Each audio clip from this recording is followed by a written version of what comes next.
Warning, the following podcast contains a dangerous amount of Kenny Bolin. Naughty language and rude words happen. You have been warned. We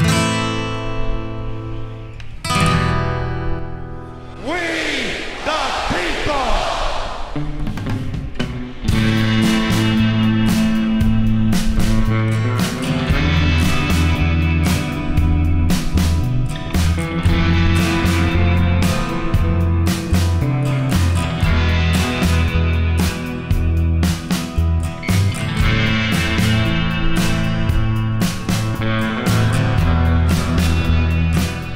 Hello everybody, story time with Dutchy and Ken this week, and hi Kenny, sorry, that was well, anyway, I'd said something wrong about 20 seconds ago. We're going to do the intro, but before we do, hello, welcome to the podcast, and we've got some things to plug first. Firstly, books. I've got two. Owen Hart, King of Pranks, available on Amazon. Dwayne The Rock Johnson, available on Amazon.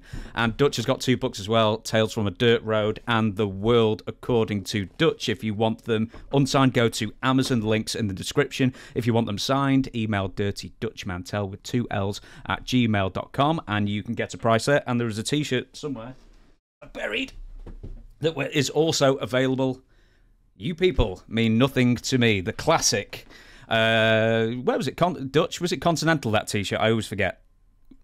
It was Continental, where I kind of introduced that t-shirt. Did very well. But actually, I intended that for my guest today, Kenny Bolin. We'll get to him in just a second. We shall. So Kenny, you see the shirt you inspired? Yes, yeah, I see that. I'm glad to know that I put some money in your pocket, so I'm happy to be a part of that. Anything to make you rich, Dutch. Thank you. Before we get to the Kenny interview, as it were, Dutch is going to be interviewing Kenny, and I'll step out the way. But now we've got to do news for about 20, 30 minutes. Well, you should. Well, yeah, for about 20, 30 minutes, we're going to do some news, and normally I'd skip it, but there's just too much. There's too much interesting stuff. Too much news. There's too much interesting news that's happened, Kenny. And Dutch has read the script beforehand. Kenny hasn't. So the first bit I'm going to throw at you. He's got quotes the whole bit. And April 20th, the United States Department of Justice issued the following press release. Theodore Marvin DiBiasse Jr., 40, of Madison, along with co-conspirators John Davis, Christy Webb, Nancy New, and others, are alleged to have fraudulently obtained federal funds, including from the Emergency Food Assistance Program and the Temporary Assistance for Needy Families Program, that they misappropriated for their own personal use and benefit. DiBiasse is charged with 1 count of conspiracy to commit wire fraud and to commit theft concerning programs receiving federal funds, 6 counts of wire fraud, 2 counts of theft concerning programs receiving federal funds, and 4 counts of money laundering. If convicted, he faces a maximum penalty of 5 years in prison for the conspiracy count, a maximum penalty of 20 years in prison for each wire fraud count, and a maximum penalty of 10 years in prison for each count of theft concerning programs receiving federal funds and for each count of money laundering. So he could be facing, looking at quick maths, 4,000 years in prison. Well, I think he's gone. That's what I think, because I don't think you can. This is federal. Yeah, and I don't know how they're gonna hide all this money, because they got the goods on him. They're not going to charge him without any evidence, and this is all written down and corroborated and everything. So we're looking at little Ted Jr., I think, doing a little stay in federal prison. Mm-hmm. What do you think, Kenny? When the feds bring charges, they don't go into these cases to lose them. And if this is already a federal indictment, they've got the goods. They know what they've got. He's cooked. I don't know if he's going to live the whole 4,000 years. But then again, his father was big in religion, and maybe he'll live to be 3,000. They'll bury him, and then 3 days later, he makes the big comeback, the big kick out of the dirt. So that's a possibility.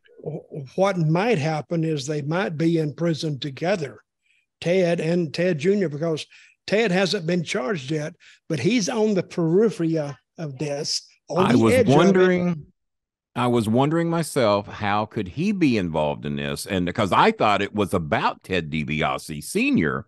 when I first heard this story, and they said, no, it's his son. And I'm thinking, well, how the hell is the son involved and the father not?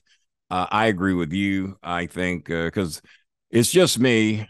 it ain't just me. There's a few of us, but anytime that you're in the religion business to get money, there's a lot of crooked shit going on. And Now I don't stop know. that. Well, all right. I apologize for the 6 good ones I offended. That's hate speech. Talking about that because hating on preachers, only the bad ones. Ted got into the Bible business, and now you're bad mouthing him. No, but seriously, I think the DiBiases they gonna go through a really, really tough time with some sale time involved in this. That's my prediction. Ted DiBiase is booked with me on May the 13th at a Herb. Did you ever work for Herb Simmons down in St. Louis? Yes, I did. Okay. Herb is booked me and DiBiase on the same show. And you know my religious standpoints, and you know Ted's, and we are on the same show May the 13th in St. Louis, Missouri. That could be interesting. I've the got polar opposites. The polar opposites may attract each other. I've got some more fun facts for Teddy Jr. here. So, and this is how it brings in the daddy. 4,000 years in prison don't sound like fun to me, but go ahead. Last month, it was alleged that Teddy Jr. urged Director of Mississippi Department of Human Services John Davis to divert $1.7 million to Ted DiBiase Sr.'s Heart of David ministry, but allegedly used some of that money, meant for Mississippi's poorest and most needy, for his own personal expenses, including a down payment on a $1.5 million mansion, a vehicle, and a boat. Well, you gotta have a nice image, you know. God would want it that way. God wants you to have private planes, mansions, nice vehicles, Mercedes-Benz, whatever. And I think I also heard that Brett Favre's name has been mentioned in this thing in Mississippi. Oh, yes. Good old Brett. No, he needed the money. He got paid to do speeches. $5 million. $5 million. That he never did. Dutch, have you ever been paid $5 million and not show up to get your money? Or not show up to earn your money, I should say, because they paid him in advance. No? Well, no, I've never. I would do that out of respect. Yeah. Well, we're both here, so we did not get our $5 million for speeches that we, you know. Thank God James pays good, is all I can tell you. The only reason I'm here. Do you think the daddy's going in next then? Oh, I wouldn't say I'd bet my life on it, but I'd bet a spike can I got sitting over here. Would you bet your eternal soul on it? Yeah, sure. I ain't got one. So, yeah, you can have it. You can have it. What do you think, Dutch? Well, whatever Kenny says, we're going to get to him in a minute. So, but you're getting a taste of him now. So, and we'll explain everything later. Read the rest of the news. We will read the rest of the news. And CM Punk again. CM Punk made a surprise backstage visit to WWE Raw taping in Chicago. He had been performing commentary duties in Tampa, Florida, for your neck of the woods, Dutch, for the Cage Fury Fighting Championships MMA promotion, and ended up on the same flight to Chicago as a number of WWE talent, staff, and a producer. I'll wrap this up. I've written too much, really. I'll wrap it up. He shook hands with The Miz, buried the hatchet apparently in a public area, shook hands with Triple H, asked if he could stay there at the Raw taping, and then Triple H said, I'll have to ask the big guy, and then, meaning Vince, and then Vince said, no, get out, and then security ushered him away. Is that how that went down? Really? Yep. I didn't hear that part. Good call by Vince. I heard he was backstage. I didn't hear that Vince gave him the old heave-ho. That's a baseball phrase, by the way. Heave-ho. Well, he has to tell him to leave, because now you get into the legal area, talking to him, and no longer he hangs around. But I think WWE... And I guess he's still under contract with AEW, I would assume? Yep. I would assume, but I would like to be a fly on the wall when Tony Khan hears this stuff. Wait a minute, he was backstage at Raw. What the fuck? In baseball and football, it's called tampering, right? If you do that? Well, it's called tampering in wrestling, too. Yeah, oh, well, I guess it's the same thing. So I signed a lot of contracts in wrestling, but normally that I would free to go anytime I wanted. No one cared if I hung around. They just sign this piece of paper, go wherever you want. So that's what I did. I've never signed but 2 contracts in wrestling. Yeah, one with WWF. I signed 3. WWF, WWE, and I signed something in TNA, and then I found out later it was wasn't worth the paper it was written wasn't on. So, worth the paper it was on. Okay. But they said, here, sign here. I said, okay. Yeah. But that was it. But Gotcha. I think the CM Punk thing gets more interesting every time I hear something about it. What is your personal opinion of what he did at the scrum? And I didn't know there was such thing as a scrum until Tony Khan came along. Did not know there were scrums. Well, he went out there. He made Tony Khan, to me, look like an idiot. Look like a fool. Yeah, of course. Absolutely. I agree. Tony's eyes were this big. And he sat there and took it like a little bitch. Pardon me. I didn't mean to offend anyone. Well, I wouldn't say that, but he did sit there and he didn't offer any dissent. He didn't offer any opposite views. He didn't punch. Punk so what you're saying is, Dutch, underneath the table. So what you're saying is that he sat there and took it like a little bitch without calling him a little bitch is what you're doing. Basically. Thank you very much. And I guess the Bucks and Omega and all were listening to it backstage. So when they wrapped that Didn't take up kindly. and Punk went to his room, here they came in, according to them, to kind of clear the air.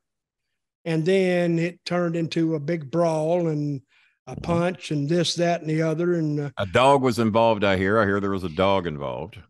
Punk's dog. A dog got bit, or probably. or the dog bit somebody. It's wild. And now the dog apparently got loose and ran to the ring, and Punk had to go out and retrieve his dog and take it back to the locker room as no one else wanted to touch the dog. So I heard. Now they want CM Punk back because they got this big Chicago show coming up.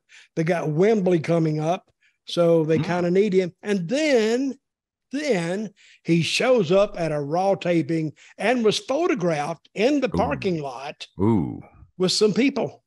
Doesn't sound good for Punk, does it? And I think Punk's still in the driver's seat. You think? I think so. All right. Interesting. Is this their first out of country pay-per-view show? Yes, it is. Yeah. Okay. You gonna be there? This is in your neck of the woods. I might well be, actually. The next bit of news I had was that at Wembley they were saying it was 90,000 capacity without seats on the field, and then they released the seating chart. And they've blocked off nearly half of the seats. Yeah, they're not selling 90,000 seats. I pointed that out on a show recently, is that when they can put on a WrestleMania type event, or basically any other of the big four that the WWE does, now you might be a competitor. They are not. They better rope off more of it, because I don't think they're going to sell 45,000 seats either, unless they're just dying for that type of entertainment that badly. I'm anxious to see how Dutch feels about it. Well, do they have TV there, James? They do, yeah. They're actually more watched than WWE, because WWE is on a very niche. Partly because of time slots, but also because BT Sport is not that many households get that sporting channel or set of channels. Because I remember WCW used to slaughter WWE in the ratings in England as well. Yeah, they used to be. I heard a lot of it had to do with the time slot. Yeah, what you call network, we call terrestrial. You didn't need a cable system to watch WCW. This is in like 91 to 95. It was in like midnight or something like that. But the fact is that everybody had access to Channel 3, ITV at the time. Everybody's got an aerial antenna. Exactly. And it's sort of the same thing with AEW now, but we don't get AEW live. That's a couple of days after the fact that we get it. But it still does 150,000 views, audience every week. Even how many people are in your country? If we say the UK in total, about 70 million. So that's not very many. Not very many, but Raw apparently has had views as bad as 5,000. Whoa. Okay, I would not have thought that. Yeah. What? Damn. Say that again. Say that again, James. Right, Raw. Now, this is for the live broadcast, so keep in mind it's 2 a.m. on a Monday Watching evening. live. 2 a.m. Okay. Yeah, 5,000. As low as that. I watch a lot of TV at 2 a.m. myself. Well, I will agree, and I hate to say this, I agree with Kenny. I don't think they'll come close to 90,000. Record that and put it on a loop, please. No. Tell your editor to cut that out. Then I said I agree with Kenny. He is the editor. He ain't paying no editor. Sadly, I am does. paying an editor now. He actually pays the editor. Oh, yeah. God. This is a big time show over here then. I should show more respect. My bad. I think they. I will say I agree with him in the 40,000 range. Kenny, and if they get more than if they get more than that, great for them. Yeah, Kenny, if it cracks 40, I'll be very surprised. Go ahead. Punk in OVW, was he always as difficult to deal with, even 18 years ago when he was in OVW? Allow me to tell you a little story. Punk and I basically, for the most part, in the early days, got along. We both defended Jimmy's old school ways of running things. If people were getting out of line in the locker room, Punk and I would say, hey, this is how the shit is here. This is how you do business. This is how you work. And then when he got Tony Atlas came down and gave a speech. Have you heard about the Tony Atlas speech? Apparently not. No, apparently not. Well, Tony Atlas came to OVW and he gave a speech to the boys, and I was going to hang around for this one. And CM Punk. Now, Dutch, who was he buddies with? Those two guys we had down here that played the role of brothers, and they went to WW. And whoever they were. Can't remember their names. And then when Vince found out they weren't brothers, he killed that deal. He thought they were really brothers. And when he found out they weren't, Vince killed the deal. And I can't think of their name, but they were buddies with Punk. So they are all kind of trying to shit on Tony's speech. And Punk is saying, well, you all don't realize, he says, I don't know why you're talking to me. He says, I've performed at Madison Square Garden. Punk says this to Tony Atlas. And Tony basically, in a nutshell, says, yeah, bitch, did you ever sell it out? And then Punk didn't have anything to say. So apparently Tony Atlas felt he had sold out Madison Square Garden, and apparently a few times. But it got very confrontational. Punk was being a little bitch, and those brothers, whatever their names were, kept trying to chime in too and take the side of Punk. So they really got buried bad on that day because Jimmy didn't take kindly to them disrespecting Tony Atlas, who was there as a favor to speak to the guys. Dusty Rhodes came down there and spoke to the guys. I'm talking to Dusty about some shit, and he says, Kenny, do you realize you're the only one that's come over and talked to me about anything? And he says, you're not contracted, are you? I said, no.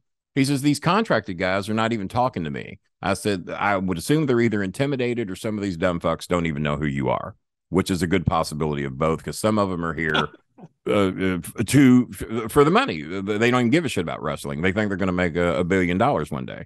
So Punk gets called up, and we're doing a personal appearance, ironically, at a bowling alley. So we're many of us there. Aaron the Idol Stevens, myself, a few others. I think Aaron worked with you in Puerto Rico, right?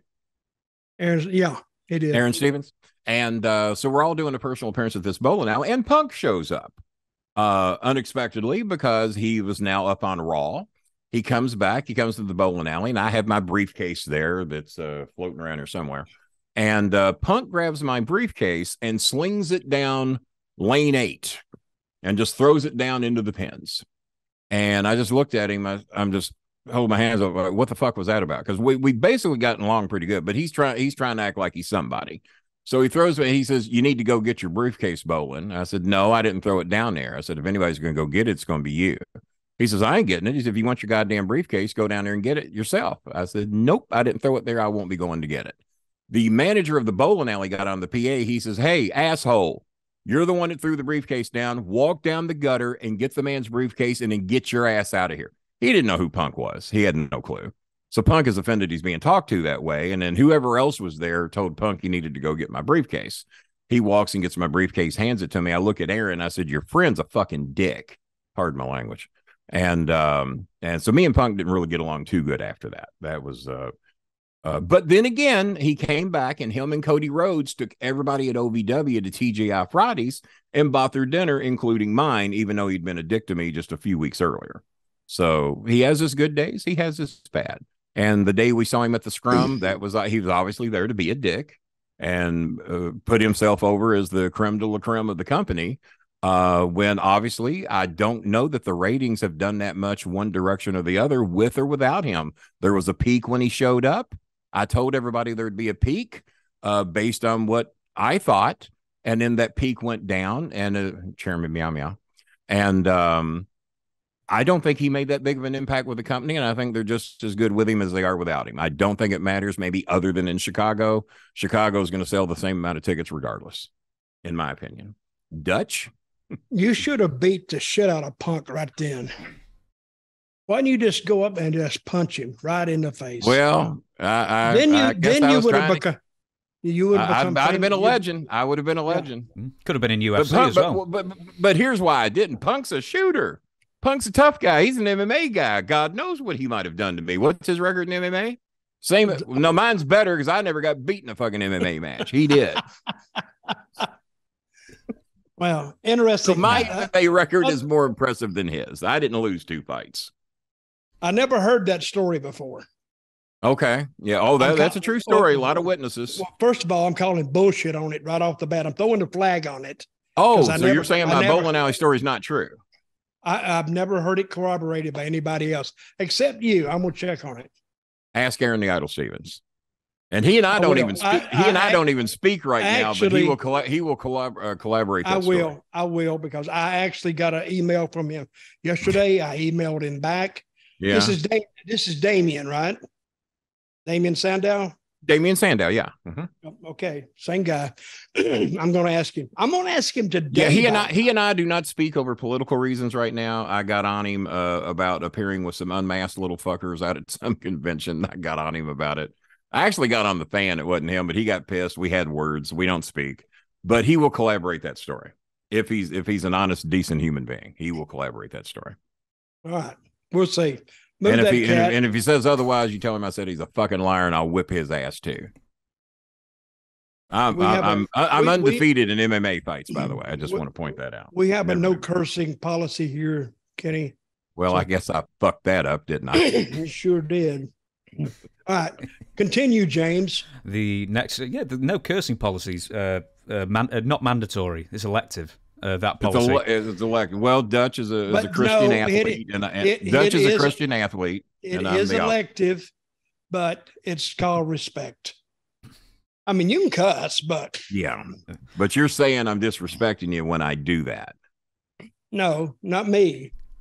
The show itself. Yes. The concept. Right, I'll show some respect to the show. Well, I mean, I wish you hadn't said that, Dutch, because this has a lot of swearing in this next. Better clean it up. Ric Flair calls Vince McMahon his that hero. Son of a that bastard, that son of a. Right, go ahead. So this is from Cultaholic. Wait a minute. Ask Kenny. Kenny, have you heard this yet about Ric Flair talking about Vince? No. Okay, listen to it. You'll like this. Okay, let's hear this. From Cultaholic, speaking recently to Joe Rogan, Ric Flair expressed that Vince McMahon is his hero following an apparent sympathetic stance towards McMahon from Rogan regarding the allegations made against him. Rogan stated when he was getting involved in scandals and there was, like, girls that he had paid off, I just wanted to say, duh, you've got an 80-year-old savage that's built like a fucking gladiator. You think Vince McMahon is doing that just for fucking hee-hees and haw-haws? No, of course, he's got some floozies on the side. Flair replied, he's my hero, before elaborating, I judge people by how they treat me, and he is treating me like.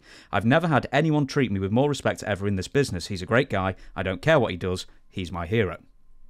Oh, that is not your political answer these days. Oh my God. Well, the Nature Boy has been accused of many of the things that Vince McMahon has been accused of. Am I not correct on that? Oh yeah, totally. I have also heard people that claim they didn't know Vince was doing this. Some old close friends of mine, very close friends that I'd known for about 45 years, they claim they didn't know shit about it, even though those people had told me about those things back in the 80s. I guess old timers set in, not all timers, old timers set in, and they forgot all the things they told me that Vince used to be involved in back in the day. I guess when birds of a feather flock together, we'll use the word flock. When birds of a feather flock together, yeah, they're going to defend each other. So that's my opinion. Well, Ric Flair's endorsement means shit to me because. Well, there you go. Vince has loaned the guy a couple $1 million. Well, yeah, he is. He should be a hero to Rick because he saved his butt not once, twice, probably more than that. Let me quote something that Jim Cornette once said to me: "Loan, fuck, you pay a loan back." So is that how that fell? Hey, that's a good line. I'll give it, dude. That is a great line. I'll give loan hell, you pay a loan back. But I would say the $2 million never came out of Ric Flair's pocket back to Vince McMahon, right? I'm just guessing. Well, oh yeah, I have a good friend. Flair owes him. Now this is a guy who's not extremely rich, but he's got. Now, may I call bullshit on you when you claim you have a good friend? But continue, just for the sake of the story. You see how he is, James. See, that's why James didn't want you on the show, because of your damn. I noticed I hadn't been on since my last appearance, which had been a long dry spell, and you told me that Romero here had a lot to do with that. He hates you. Everything. He just wants. But you overruled him and got me back on regardless. I appreciate that. I did. I really pushed for it. No, I got a friend. You know, I can't remember his name now, but he's a good friend. But, told you didn't have one. I told you. You even know his name? I don't even know his last name. I've been hit on the head a couple 100,000 times. Silkin, Carrie Silkin. That's it. The greatest story I've ever heard. I got a friend. I can't think of his name. I can't think of his name. I don't remember what he looks like. But I remember that. I can see the face. I can see you can everything. Picture him plain as day. Well, yeah. Yeah. But he says Flair owes him $41,000. Okay. He paid him in advance to make these appearances for Ring of Honor. Oh, I think that is Carrie Silkin. Yeah. Does that ring a bell? Yeah, that's him. Okay. And he says, and he admits, hey, it's my fault. I didn't get anything on paper. So, but I wish he'd pay. I wish he'd pay me. Absolute stupidity to get involved in financial deals with Rick and not get it on paper. Yeah. Rick never paid him back. No. And guess what? He's not going to pay him back. But anyway. No, not a dollar of it. He will not get a dollar. Ric Flair calling Vince McMahon his hero speaks for itself. It does speak for itself. Words can't do it justice. Well, I know we don't talk politics on this show, but I judge people by the people they hang with and the people they worship and the people they adore. And when you adore people of that ilk, that tells me you either are part of that ilk or you support that ilk, and I got a problem with you either way. So just in a nutshell. With Joe Rogan, do you think Dutch and I like good people, yeah, regardless of how we act on this show? That type of ilk. With Joe, I mean, he's been accused more than once of only knowing half the story here. Do you think he just doesn't know sort of the nature of because he knows there's non-disclosure agreements happening, but I mean, is he just overlooking this entire thing, or do you think he only thinks that like he was doing the dirty on his wife and doesn't realize that quite a lot of these non-disclosure agreements relate to criminal acts, allegedly? Yeah. And now, why did Sable sue Vince for $1 million and then he hires her back before the lawsuit is complete? Does anybody know the story on that? Sable sued him for $1 million, but I forgot the reason why. No, not $1 million, 110 million or something like that. It was my bad. I underestimated her lawsuit. $100 million. Yeah, didn't someone shit in a bag and that ended up being harassment? I think it might have been another Waltman special. I heard that a former member of the Midnight Express shit in a crown. I haven't heard about the bag dump. Oh, my God. That kind of narrows down that Midnight Express story, doesn't it? And we wonder why they're not in the Hall of Fame. I told you. Did I tell you what I wanted to happen for the Hall of Fame? Because I wanted the Midnight Express to be inducted. And then I wanted the big surprise to be, and their world famous, infamous manager, and then bring out Paul Heyman, being as he is the first one to ever manage the Midnight Express. That's what I wanted. Well, that would make news. And that would? It would have. I could have heard Cornette screaming. Oh, you would have. All the way to Florida without a phone. Yeah, that would have been the shits. So for my own personal reasons, that would have been a hoot. But Paul did manage the Midnight Express first, for whatever that's worth. Normally, the guy that does it first should probably get the most credit. But then again, who did it better? Well, I guess you'd have to hand that to Cornette, right? Cornette did it better. Yeah, he did it better. I'll give you that. We have. But one person has said a shitload of negative shit about the WWE, and the other person is still there working and doing a fine job with Roman Reigns and Brock Lesnar. So what do you do? Yeah, but wrestling fans pick who did it best.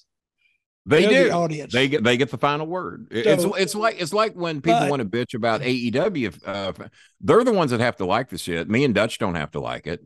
I haven't watched any AEW television in quite some time, probably since the Punk shit. And I'm sorry, Punk crap. And because I need to show respect to the show. And but it's the fans that, you know, if they don't like it, they won't watch it. That's it. Back in the day when Dutch was at WWE and managing one of my former OVW guys, riding my coattails. I didn't say that out loud. There were 8-9 million people watching WWE. There were 7-9 million people watching WCW. And now everybody's fighting over the same 2 million people to watch the show. And what has happened, Dutch? What has happened? Why have 13 million people quit watching wrestling as a rule? Well, I don't know if it's 13 million. I think it was 8 and 9 million people combined. But now it is down to like 3 million. Yeah, it's two or three at best. Dramatically. Yeah. But also the TV viewing habits have changed. Streaming has changed. You can watch it almost at any time. That has a lot Which to do is with what it. I do. I cannot bring myself to watch live television. I'm the biggest Cincinnati Reds fan in the world, and I watch the 9-minute condensed version at the end of the night. My attention span is getting – I'm not a TikTok guy, but I can do 9 minutes instead of the 9 seconds you get on TikTok. Well, that's the way TV is now. Yeah. And if I'm going to watch – say I'm going to watch – I have to watch SmackDown anyway because I do a show where I report on SmackDown. Do they miss me over there on that show, on the Sports Kita? Do they miss me? Do they talk about me a lot? Terribly. I can tell. They talk terribly, or they miss me terribly. They miss you terribly. Yeah. And I can always denote a measure of sadness every time I do a show. And that's just comes from missing you. So you need to call them up or email them or something and tell them you missed them. They actually wrote me with an offer a few months ago. And they told me they're still working out the financial negotiations. I said, well, if you fire Dutch, that'll free up a shitload of money right there. So you haven't gotten any bad news or anything yet, right? No, I actually got good news. Oh, so maybe I'm not coming. You must have took my money. I think they gave you the money I was going to be offered. What they said was, we thought about Bolin, and then we thought about you, and we decided to give you a raise to keep you from leaving. So, yeah, they won't give me the flat out no, but I had a feeling you got a raise. I just had that feeling. We'll talk about that more later. What's the next news there, James? Oh, I've only got one more. Give us the news, Romero. I will. Bolin, don't worry. I will. Your job, for crying out loud. I'll be back here again in 3 years, by the way. So this is the most interesting bit of news, maybe. Rhaka Khan Bonkers lawsuit. We'll be the judge of that. So from 411 Mania, Tranisha Biggers, who was Rhaka Khan in TNA, had a run in WWE's developmental assistant, filed a lawsuit in October 2022 in the U.S. District Court, Southern District of New York. The suit alleged that there was a conspiracy against her in regard to a criminal court case she has been facing since 2019 on charges of interference with child custody and aggravated kidnapping facilitate. I don't know why that's So anyway, I'll condense this a bit. Biggers has brought up... Sounds serious. Biggers has... anyway, she's suing for $3 billion with a B. Seems reasonable. And she submitted a 48-page lawsuit that mostly consists of a list of defendants. Now, here are just we know who won't be reading that. That would be me, but go ahead. Yeah, well, I'm going to read you some of the better ones here. The state of Texas, the El Paso Child Protective Services, the FBI, the Las Cruces New Mexican Police Department, the NYPD, I won't bother missing exploited children, New York, ACS, Omega Psi Fraternity, 2 fraternities, 3 fraternities, another county, Dwayne "The Rock" Johnson, the Miz and Maurice, Heath Miller, who I believe plays for the NFL, Nikki Bella, Chris Benoit, who's been dead since 2007, Mark Jindrak, Panda Energy. Shame on him for being involved. Panda Energy, Home Depot, Florida Championship Wrestling, also now defunct. Home Depot? Oh, yeah. Steve Kern, the NWA, Billy Corgan, Deep South Wrestling, defunct, Bank of America, Michael Jordan, several universities, Jim Cornette, Mick Foley, New York City, Area Energy Company, Con Edison, and even more. Now, I asked Dutch, were you disappointed to not be on this? I didn't believe any of this till I heard Cornette's name was mentioned. I go, kidnapping Cornette. Okay, all right. Now we're on to something. So, I mean, Dutch, you worked with her in TNA, so you must be disappointed you've not been left on this list with everybody else, including Michael Jordan. By the way, Dutch and I were not mentioned in the Me Too movements either. I want to get that out there. Dutch and I were not mentioned. That is true. Cornette and others were. I know Tranisha, and what is she known for, James? She's standing in the background when... Yeah, there's two things. So she's known for standing in the background when Scott Steiner does the Steiner Maths promo, and also boinking Kurt Angle after Kurt split from Karen. You cleaned that up, the boinking. I like that.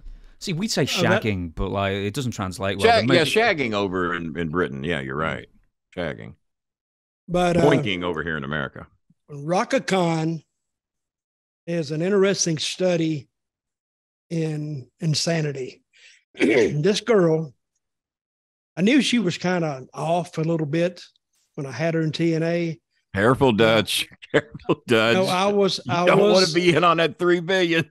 I was studying her from a distance.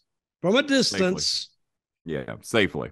And I says, now if they want to try to make something out of they can. Yeah, okay. But I guarantee, James, you don't know her, do you, Kenny? No, I never met her, never worked with her. I swear to God, you could have said hello to her and she would have included you in that lawsuit. Me in the lawsuit. Just looking at you. For the tone. You look very suable. Hello, Rhaka. Oh, that's it. dirty. That's it. Hello, Rhaka. Yeah. That's a lawsuit. I gave her the name Rhaka Khan from Shaka Khan. So you actually came up with a name? I did come up with a name. And the great attorney story, even if you're lying. Great story either way. Here's a story.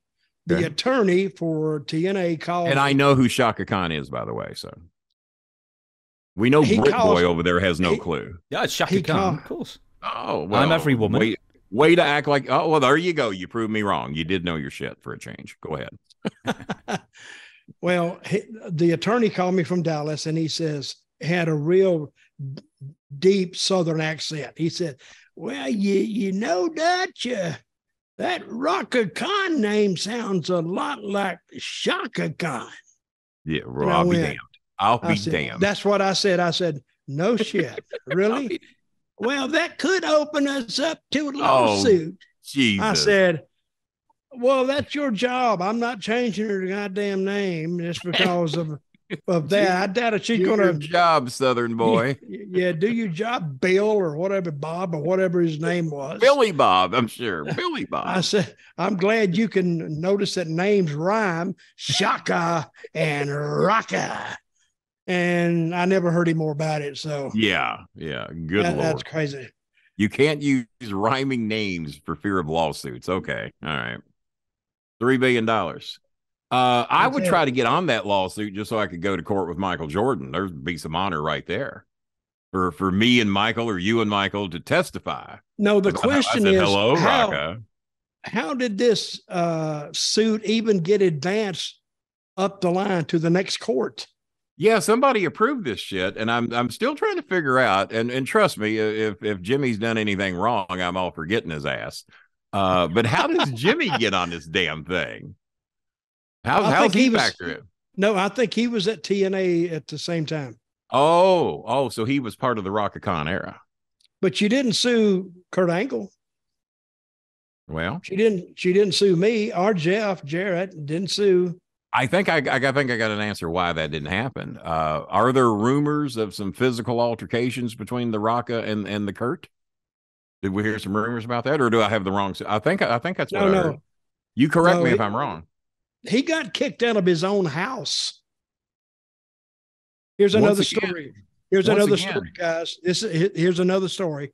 Lay out on this one, Kenny. Let me finish the story. Absolutely. He moved Rhaka, from what I hear, he moved Rhaka after Kurt and Karen separated. She was gone, or wherever she went. And he moved Rhaka in. They had a fight. She called 911 or called the police, got a domestic order against Kurt, and kicked him out of his own house. Is that possible? They said it was. It happened. And it happened. It happened, so it's possible. But I always doubted that version, so I'm going to have to do some research on that. Can you get kicked out of your own house? And apparently it happened, but I don't know. I've actually heard of other cases where it has happened. So yeah, it can happen. And especially if the man abuses the woman, they don't give a shit whose house it's in. You know, if somebody lives in your house and they get mail there at that address, you can't just kick them out because you want to. They're now basically officially a squatter, right? Is that how that works? Well, no, they're officially living there. Oh, because they're getting mail there. Yeah, that's what I heard. Get the mailman to testify for you. We need that Cornette's attorney. What's his name? Stephen P. I don't never say his last name because he might sue me, which he apparently has threatened to do a few times, and that hadn't worked out so good for them. I told him I know where the courthouse is, and I have Zoom. So anytime, and plus I've got 4 answering machines full of shit they don't want played. So sue me whenever you want. Oh, so I'm a bitch, Dutch. I'll play those tapes in a heartbeat. Oh my God. So you're blackmailing. There's 90 tapes on Tucker Carlson. Well, I got quite a few of my own. So well, you're admitting to blackmail to the lawyer. Cornette's lawyer. Yeah, pretty much. Okay. Yeah, we got that covered. Did you hear that, James? That's a scoop, James. Hey, I heard nothing. I see nothing. I hear nothing, man. Yeah, but it's on tape. We got it on video. So you're the is it Schultz or Klink? Who was the one that saw nothing, heard nothing? Schultz. Hogan's Heroes. Hogan's Heroes. I see nothing. How much more news we got there, James? So I can start interrogating this man. No, you can start right now. I've only written one other thing, and it was Russ McCullogh. But other than that, it's the floor. Well, no, let's talk about Russ McCullogh. I came here for Russ McCullogh. Yeah. Do the people know who he is? Shit, no. He never made the main roster, right? I didn't see it happen. I didn't see it. I think he did make it. I think he said something about Undertaker one night, and Undertaker overheard him. Well, he already stated in OVW he was better than Kane. That's what got him buried here. And then I said, well, Jimmy, I don't really like this Dutch Mantell guy. Why don't we ship him to Puerto Rico and let him be Dutch's problem? Now, I heard, and you tell me if I'm wrong, and I'm shooting with you here. I heard for a period of time that you liked him and thought he was going to be a good addition to the company. Was there ever a period of time that you were in the Russ McCullogh bandwagon? No. Okay, I heard wrong then. Because I'd heard, I said, wait a minute. He's down there and Dutch likes him? We sent him there to sabotage Dutch, to shut Puerto Rico down. And there never was a time. But he got called back up for something. I think they did call him up to the main roster from there. Oh, my God. Oh, I didn't see it happen. So he got down there, and I forgot what happened. He hurt his knee or did something. He was always hurt. He was actually crying in the dressing room. I went, what the? Well, your knees can hurt. They can hurt. But no, I never. Well, you remember the first time you had to work with me? I saw you crying in a corner when you saw that I'd been added. Yeah, well, that's because I knew my career was gone. different reason to be crying. I'm looking ahead in my future and seeing nothing. Everybody in the locker room was hugging you that night, and no one was paying any attention to me because you were over there crying when you found out I was on the show. So that is true. Yeah, that's no. I never felt like Russ McCullogh added anything. He was a big guy. Yeah, and that was it. He was big. That's where it ended. He was big. He was like 6'10", right, or big tall boy. Probably a legit 6'10". Yeah, he's. And another thing that pissed me off is because he got sent to Puerto Rico when he should have been an OVW, and you guys were getting paid. Oh, we had all his fucking act we could take. Yeah, no. But was Cornette probably hated him worse? Cornette hated him worse than I did. I had to feud with him a few times. Was WWE was OVW receiving funds from WWE to help these guys? Yeah. Well, see, I wasn't.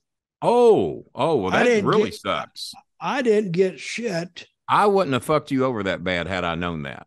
I would not have been a part of that had I known you they paid good money to babysit him. I mean, I wasn't getting anything. Well, let's put it this way. Danny Davis was getting paid and Cornette was getting paid. That may be Victor Quinones may have been getting paid. Yeah. But of course, dealing with these guys was left to me and in your company. I can assure you, Victor was getting something. But anyway, he got hurt and he left. I actually took him to the airport. Voluntarily to make sure he got there. I wanted to take him to the airport about 6 weeks earlier, but I couldn't. But anyway, that's well, I'm glad to hear that story, because I had heard from somebody that you actually liked him and didn't know what our problem was. Oh, he's great, man. He's going to be a star. Wait a minute. There's no, I tell you where you heard this. Victor Kino. They wanted me to write a letter or email to Jim Ross every week, reporting on the progress about him. Of him, D-Lo. Okay, D-Lo's partner, who I can't remember the name of. Yeah. So I would write the first week, yes, especially about D-Lo. D-Lo is showing market improvement and doing better. And I tried to, next week I said, D-Lo is showing a little more progress. And the third week, it was like, D-Lo's doing good. The fourth week, I just quit it because he wasn't reading that shit anyway. And I said, why in the hell am I hear nothing back from him? But they told me, oh, you have to do a progress report on him. Oh, I had to write one on Tiger Jeet Singh too. Well, okay. I remember Tiger Jeet Singh. I never knew he was in Puerto Rico with you. What was your evaluation of Tiger Jeet Singh, in all honesty? Just lay out, Romero. We don't need you. We got this shit. No, he wanted to have Did Romero just mute my mic? No, we're good. We're good. Go ahead. Okay, Tiger Jeet Singh. I was trying to use him the best I could, but yeah, he had no natural heat. He was weird. Because I remember the over-exaggerated entrance, and I think he carried a sword when I would see him, and maybe it was Dick the Bruiser's territory or something. And I remember seeing him, and I thought there might be something there just due to the viciousness of the entrance and the sword and the over-exaggerated whatever the fuck he was doing. Did he do the same thing there, or did they change him around a little bit? No, I told him to stop. Just go. I said, just go to the ring. Just go to the ring and get in there, okay? And just... But he fell one night. It had been raining. So you killed what little bit I thought he had was the entrance. Well, I was trying to do stuff with him, but the people just sitting there and they just looking at him. They just didn't care. Fans tell you if they connect with a character. And they just didn't. I mean, it would take a lot of work. It would take Roman Reigns' range of work to get him over. And if you'll remember, there was a time the fans wanted nothing to do with Roman Reigns, and then when he had what did he have? The disease he got? I'm cured. What did he have? Not leukemia, wasn't it? Leukemia, yeah. And then he came back. He was cured, and he was the biggest babyface in the company. And then somehow was able to take that over and became the biggest star in the company. Where he had the thing I used to call X-Pac heat. He ain't got no heat. They just want you to fucking go away. They don't want to hear your music. They don't want to see you. They don't want you as part of the group. You got X. So I thought that Roman had the labeled X-Pac heat that he was never going to get over. You know who loved Tiger Jeet Singh in Puerto Rico? The concession people. Oh, because they would get up. They told me one night, booked that guy twice. We sold 600 Cokes during his match. So I called it a concession match. But what happened? He got hurt one time. Unlike the one they had in Tupelo. Oh, yeah, that was a real concession match. That was a real one, yeah. But he got hurt one night, and he had to go home. Then he couldn't wrestle anymore, and he sued the company, sued me. No, well, because I made him. You killed his entrance. I made him go and work. And all right. And the man had something there. You made him work. He sued WWE and he sued me. Okay. And the lawyer from WWE, the lawyers were calling me, and I wouldn't even answer the call. Finally, the head guy, McDivitt, he called me. Dutch, yeah. Listen, my men have been calling you, and you ain't been answering. I said, did he say looky here? Did he go there? No, he didn't do that. Okay. But he told me that if he wanted me to come up and do a deposition. I said, why can't I do it here? Well, we got to have you here. Yeah. I said, when? Now, he said, well, we got to have you all week. I said, well, I can't come up there all week. A week for a deposition on a guy that don't want to work? And then he says, well, I said, I can't do it. He says, I tell you, this is what we do then. He want me to go up there and stay a week. And he said, I'll tell you what we do. We'll send the company plane for you every morning to Puerto Rico, fly you back to Stanford or to New York, and then fly you back and out. I said, hell, I spend 12 hours a day on the plane. I'm not doing that. I would say, hey, send me the money that all those flights are going to cost. And I'm just going to tell you, fuck him and fuck his lawsuit. There's my deposition. Thank you. Send me my money. Well, what he did say was, well, we can do this the hard way, Dutch. Oh, the old hard way off. We can send you a subpoena. I said, the old subpoena, subpoena route, huh? I said, and this is how I got rid of him. I said, okay, what's his first name? Jerry McDivitt. I said, Jerry, I called him Jerry, like we were old pals. There you go. I said, Jerry, listen, you send me a subpoena and you put me on that stand. Uh-huh. And it may not come out like you want it to. So it's up to you. And I said, just put me up there. And I said, you can't depose me because I'm not going to be deposed, but put me on that stand not knowing what I'm going to say. Or I can tell you what I'm going to say and it won't be what you want me to say. You do that. And I never heard from him again. That was the end of that threat. Okay.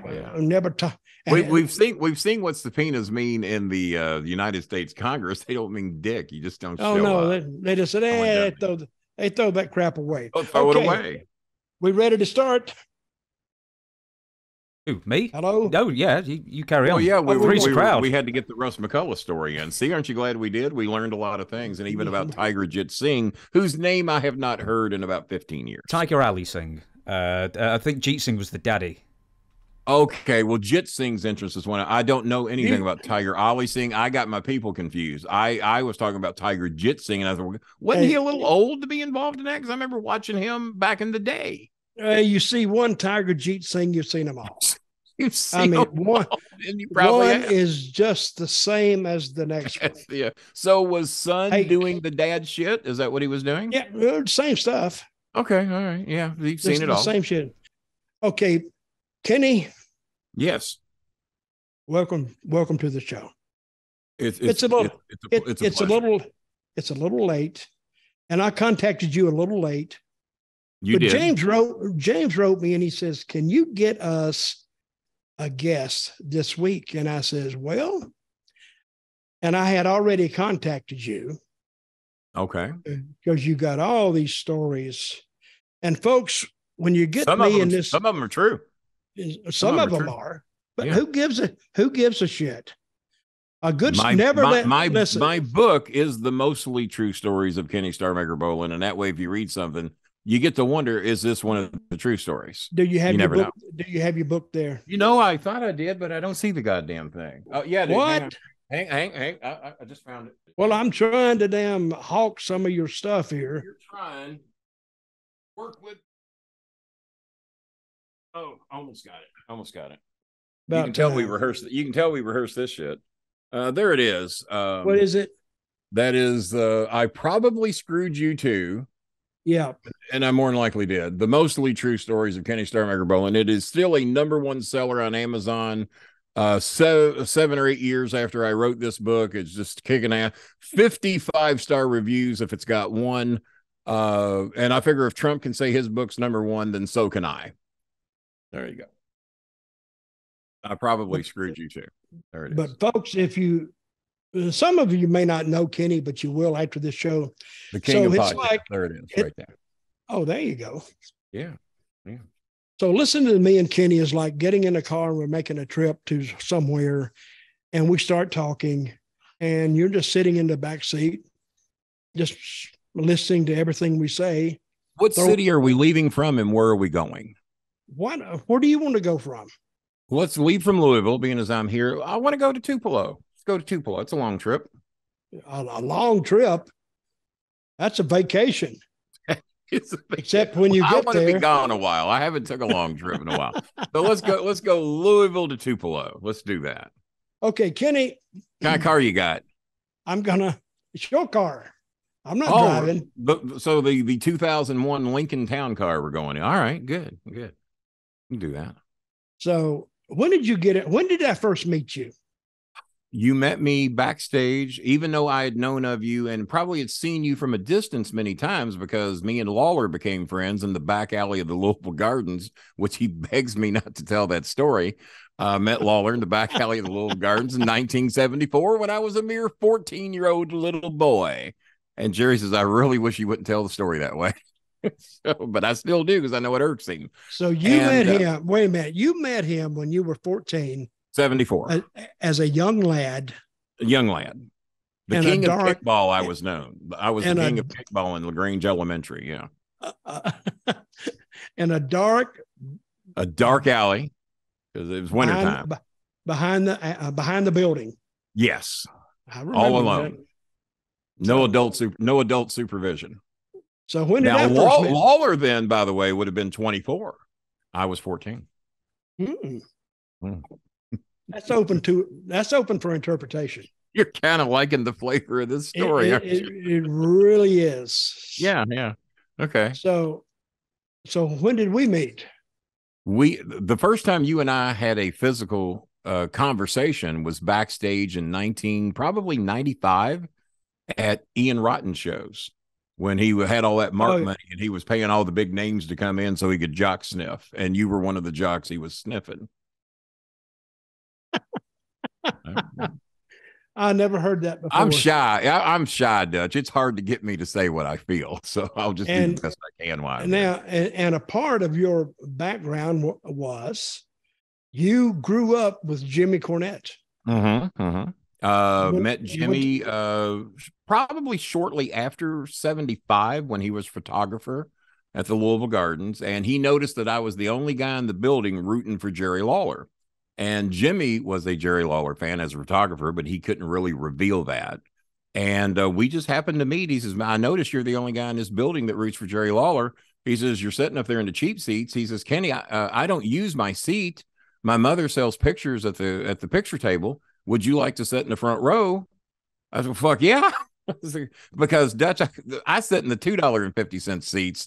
Jimmy had the $6 seats. So I wanted to move from the 250 to the 6 is where I wanted to go. So they moved me down to the front row. Jimmy and I got to be friends, and eventually he got a blue Firebird in 1976, and he started coming to LaGrange on odd weekends, and then I'd go to Middletown and hang out with him, and we were childhood friends, really close, at least since 75 or 76, but we'd known each other probably since 74. So when you speak of LaGrange, that's where you live, LaGrange, That's Kentucky. where I live. And you actually did a show. You actually did a show at my high school in the late 70s at Oldham County High. Don't remind me. I was, a matter of fact, was honorary bell ringer that night. Jimmy pulled some strings with Christine Jarrett, and I was the bell ringer at Oldham County High on a night that you wrestled. You wouldn't speak to me though, and you wouldn't give me your autograph. You told me to fuck off, I think you said, but that's another story. No. But you and Jimmy have been friends forever. Oh, yeah, since at least 74, 75. Okay, let's delve into this friendship with Cornette a little bit. But Sure. about 10 years ago, or sometime back in the past, you had a falling out with Jimmy. 5 to 6 years ago. 5 to 6 years ago was the falling out. What was that about? Okay, you know who Vince Russo is, right? Oh, yeah. Well, Jimmy and I had a bit of a falling out because I was doing my own podcast and bouncing from co-host to co-host. And some people have said that I'm difficult to get along with and that I like to talk too much and I like to dominate shows. Yeah, I've heard it. I don't know if it's true or not, but there's a lot of people saying it. So I was going through co-host like X-Lax through a widow woman, Jerry Lawler quote.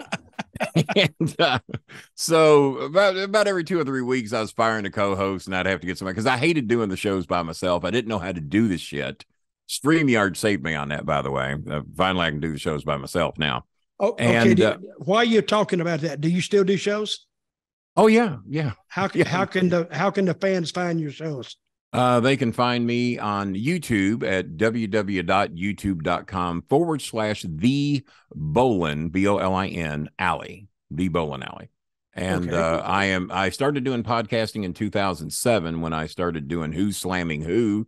Jimmy Cornette shit on it, told me what a mark I was. I can't believe you're on there doing these damn shows. I said, well, I don't smarten anybody up. I said, I just be who I is and do that. And 2 years later, of course, Jimmy now gets into podcasting, has the great debate with me hosted by Jerry Jarrett.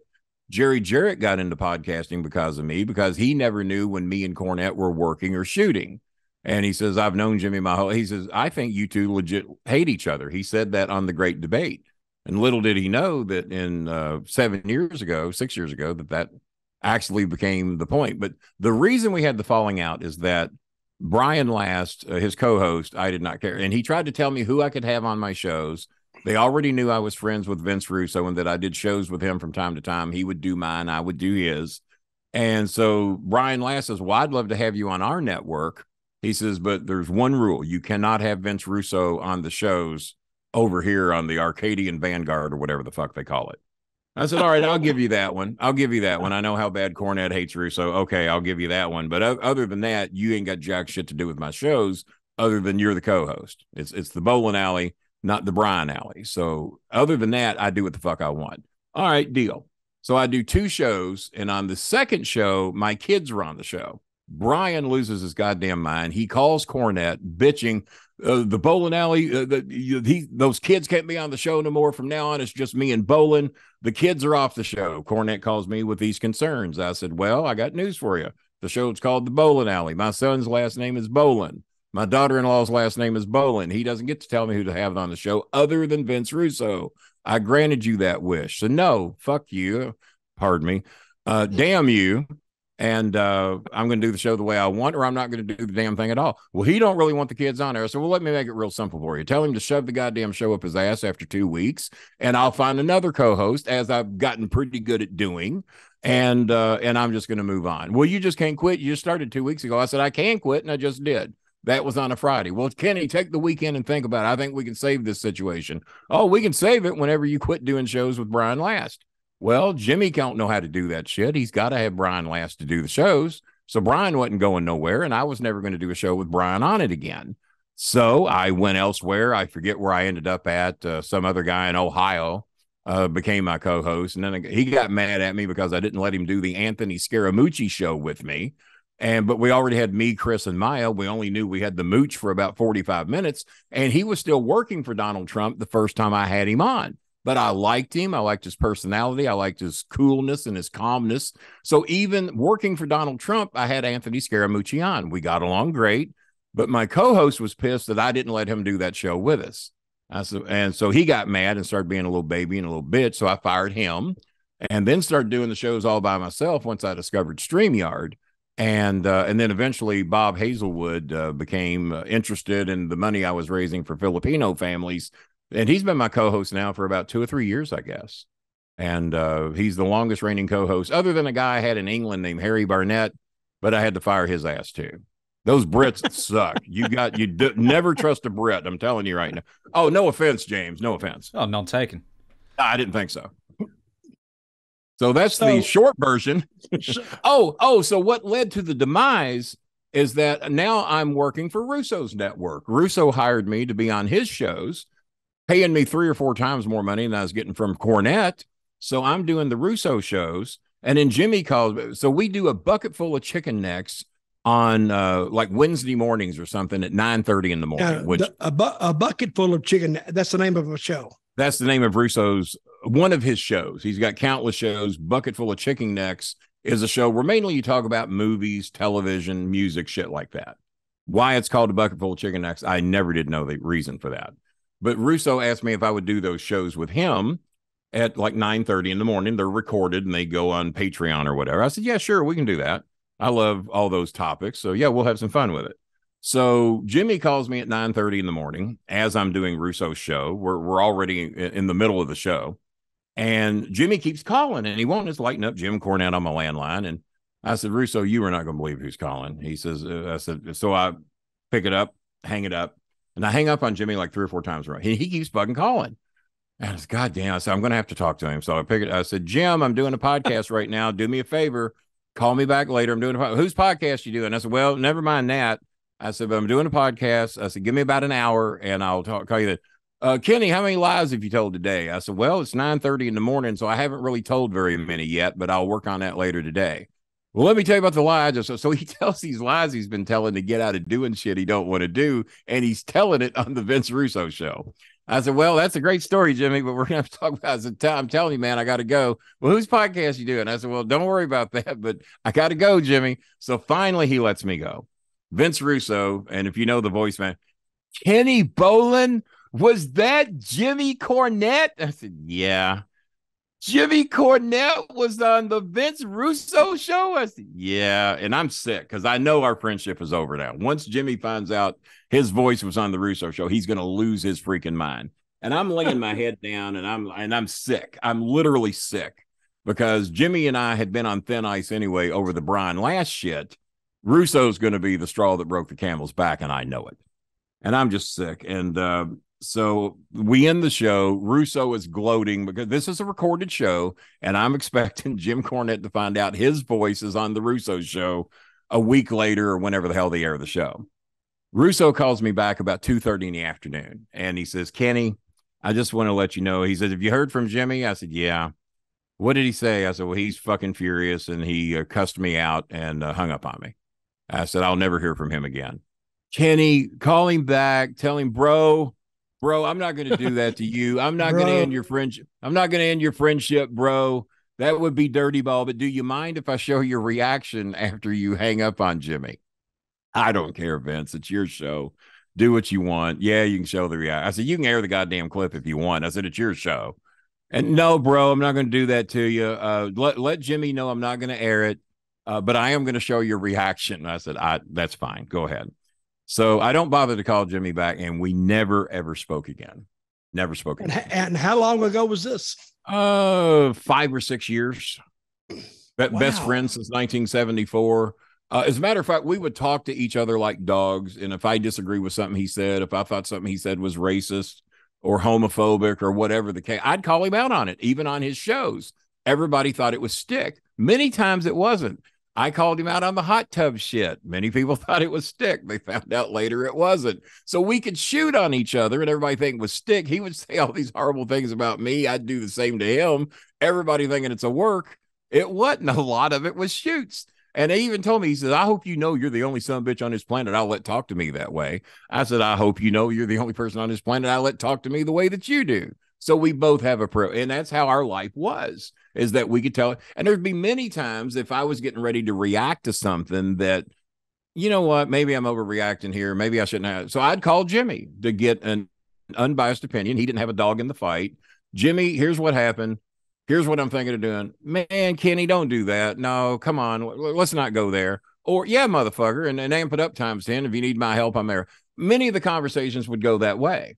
And much like you, I wouldn't hesitate to call you and say, Dutch, here's my beef. What do you think? How should I handle it?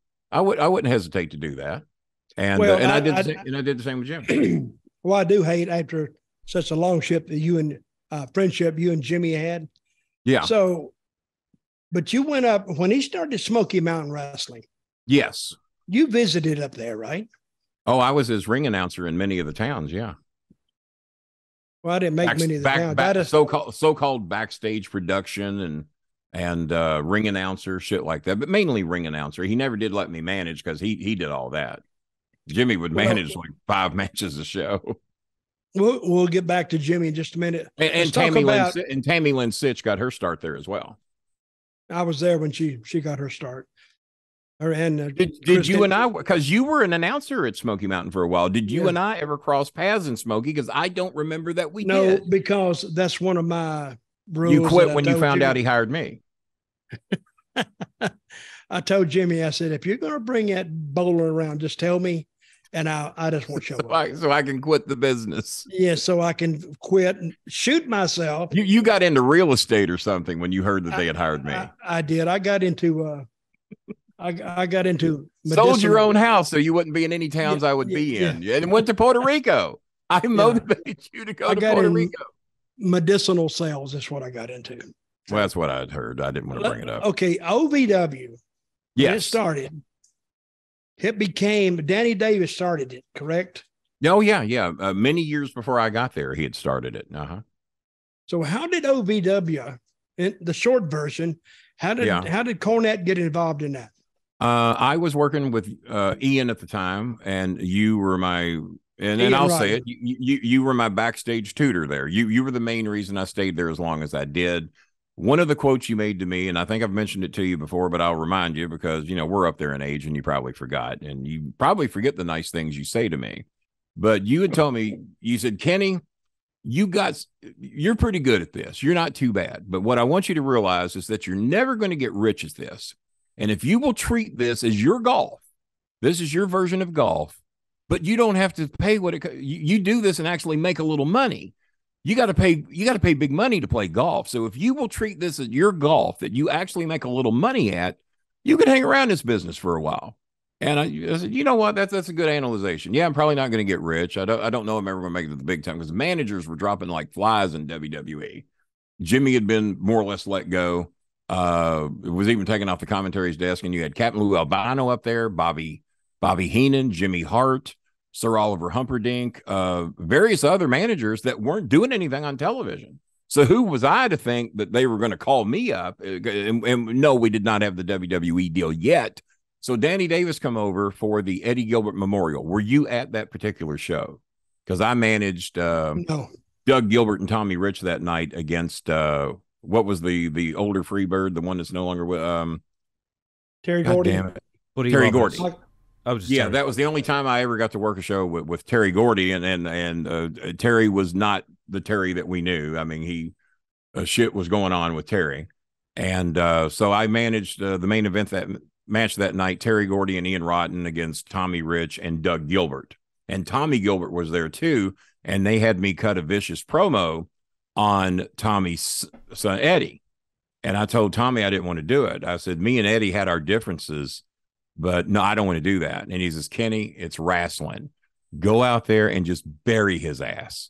Because Tommy Gilbert was going to be in Ian's corner with me managing Doug and Tommy Rich as the heels. And so I got to go out there, and I went ahead and did it. And I cut this promo on Eddie Gilbert. And it came easy because Eddie and I didn't particularly like each other too well. And imagine that, Dutch. Imagine so you cut a promo. Yeah. On his memorial. On a man who was dead. In front of his brother and his father. And his father. You left out with the permission of his father. I had asked not to do it. I didn't want to be a part of it. I'm a better human being than that, regardless of what your cigar smoking ass might say. Who asked you to do that? Ian. Okay, Ian asked me to do it, and I guess he had already gone over it with Tommy, and then I went to Tommy and told him I didn't want to do it, and then he just put his arm around me. He says, Kenny, it's wrestling. Don't worry about it. We're here. So you had a southern stab of morality. Yeah. And said, I don't want to do it. Okay. On one of the rare occasions I've ever had that was one of the nights. So how did Jimmy get in on it? So Danny Davis is at that show that night, and Danny sees, and he calls me back. He says, Kenny, he says, you're Cornette's best friend, right? I said, it's been said. He said, me and Jimmy are real good friends. He said, I would consider me and Jimmy best friends. He says, I am looking at working a deal, and what would it take me to get you out of here? I said, not much. I said, we need to talk, because I didn't want to be there no more. Because you weren't coming as much. I can't remember if you were at that show or not. Do you remember being at the Eddie Gilbert Memorial? No, I wasn't there. I guess Tommy Rich took your money that night. So I told Danny to give me a call. He did, and he says, and so there for a while I was working both shows. Even when I did the Eddie Gilbert Memorial in Philadelphia, I was putting over both TV shows I was on. I was the big star of the entire show because I'm on the Big 58 and the Fox 41, two local channels in Louisville, and I'm burying TNN and the USA Network, which ECW was on, and this show was mainly ECW fans. The fans were celebrities because I recognized them all from ECW shows. So So the thing is shit on ECW, shit on TNN, the network they're on, and shit on the USA Network. The big deal, you got to have cable. You got to pay a subscription to see their crap. You can see me for free on the Fox 41, and then again at 2 a.m. on the Big 58. Our time slots for 11 p.m. and 2 a.m. in the morning on the Big 58. So you sign on with Danny. So Danny has me sign on. I work maybe 6 more weeks with Ian doing both shows. And Danny says, Kenny, I hate to do this to you, but you're going to have to pick one company or the other. I said, all right. I said, you got anything to motivate me to stay? And then that's when we talk about the WWE developmental deal. I'm in talks with Cornette. And then 2 years later, because I went with Danny like in 96, 97, by August of 99 is when Jimmy showed up. And he'd done a couple of appearances with us, but just spot appearances, and then we have the deal with WWE. Jimmy pulled me aside and he says, now I want to tell you something. You're never going to the WWE. And neither am I. We're both staying here. I'm going to be the announcer, which I was the announcer before Jimmy got there, and managing. I did both. And he says, I'm going to be the manager, the TV announcer. I'm going to fire you when I get here, and you're going to have to get your own talent, and for the sake of television. And so he shows up in August. They fire me, and I'm no longer working with Ian.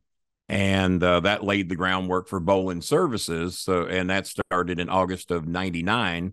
And then the first WWE talent that I was assigned was Bull Buchanan. How well do you know Bull? I know him a little bit, not that much. Yeah, he was my first one. And the gimmick was I had to go down to Eddyville and get him out of prison to make him. So I made a deal with the warden to get Bull Buchanan out of prison in Eddyville, Kentucky, to bring him to OVW. So he was my first signee. He's also the first one that I sent to the WWE. So you took a camera with you to Eddyville? No, we told the story. We tried, but Eddyville wouldn't let us do it because we wanted to come down there and film it. Then I called my buddies in LaGrange State Penitentiary, and they wouldn't let me come and film. So we planned on filming it, but neither prison would let us do it. So we just told the story. I actually worked inside LaGrange State Prison. I heard about that. Dundee did that show with you, if I remember. Dundee and the Fantastics. Oh, my God. Oh, my God. How did that go?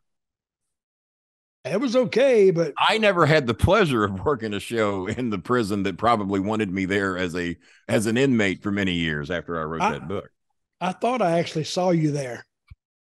Thinking back on it, I didn't think you'd recognize me in that sheet and that hat, but apparently. So when you became a manager in OVW, other than Bull Buchanan, and a lot of folks listening to this right now won't know. By the way, we just passed the exit for Chattanooga, but go ahead.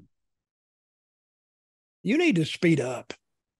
We left like 7 hours ago. We did leave a long time ago, but we're talking and I drive slow. I'm old, but we'll get there. We'll get there, Dutch. We're not scheduled till tomorrow. We'll you also managed Batista. Well, I actually managed against Batista. I feuded with him. Jimmy's wife managed Batista. And Batista, and I sent 54 to the WWE. The only person Sin sent to the WWE was Batista. I said, you can have that one. I don't want that on me anyway. So, but that was the one she sent. Did you manage John Cena? Yes, I did manage John Cena and Rico. Rico was his protege, and Steve Austin loved Rico with a passion. Stone Cold Steve Austin, myself, Jim Cornette, Danny Davis had a meeting with Stephanie at a SmackDown show in Louisville and pitched our case, and led by Steve Austin, that he said, hey, I've worked with this kid down in Louisville, man. He's good. You've let him go. He's got 90 days. Put him on the roster for 90 days. Let's see what he can do. And if you don't like him, let him go. And if you do, let's keep him. And oh, by the way, Vince did not like Cena either. Vince wanted to let Cena go. He didn't get it. And he has admitted that before. As a matter of fact, on the DVD My Life, which me and Danny Davis are on, Vince is on that same DVD saying, I didn't get it. I didn't get the Cena thing. He wanted to let him go. Now, we never told Cena that because we thought he'd get mad, take his ball, go home, and just do Manhunt TV shows. He knows it now. He knows now because I'm sure he's a big fan of the show, isn't he? He's probably the guest next week now that I think about it. Sometimes he tunes in and asks questions. Yeah. Just to see if I'm telling the truth about something or not. So, but we never told Cena that he was under consideration for being released, but Rico did know and was actually released. He had 90 days, as you know how they do. They release you, you get paid for 90 days.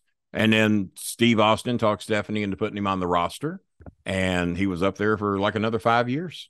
So beats nothing. Yeah. Did Batista do an interview in which he said he learned absolutely nothing at OVW? I don't know if it was an interview, but he did tell the WWE staff that. And they kept asking him, well, why don't you know this? Why don't you know that? And I had sent maybe 15 or 20 to the WWE at that point, and OVW as a company had sent maybe another 15 or 20 on the babyface side. And they asked him, they said, well, why do all these guys know what to do and you don't? You're the only one that's come from OVW that doesn't know shit. And so they put it in his lap. And then when Danny Davis found out that Batista said that, I can't tell you what Danny said he would do because it's life in prison if he'd actually gone through with it, but he was not happy with Batista at all. I don't know if they ever patched up their differences on that. And well, why did he say that? Well, the Cornette version of it would probably be he was lazy. He was always sick. He was bitching about they made him shave his head. And he said because he shaved his head, he was always sick. I said, well, wouldn't that make 80% of the NBA deathly sick if being bald makes you sick? And that was my suggestion to him. And but no, he didn't like wrestling. He was there because of his look. He wasn't there because of his passion for the business. Russ McCullogh was the same way. Brock was there. Brock Lesnar was there right about that same time. Yeah. Uh-huh. Okay. This is what I've always heard. Did Jimmy have a conflict with Brock Lesnar? Yes. And what was that about? All right. Well, I'll clean this up as best I can. Jimmy's wife, and Brock and I had already had a run in because he thought that I had kissed his girlfriend. And we were wrapping up at a boys club, and I was soaked in sweat. The boys club was like 110 degrees inside, no air conditioning, just a big fan to blow on us.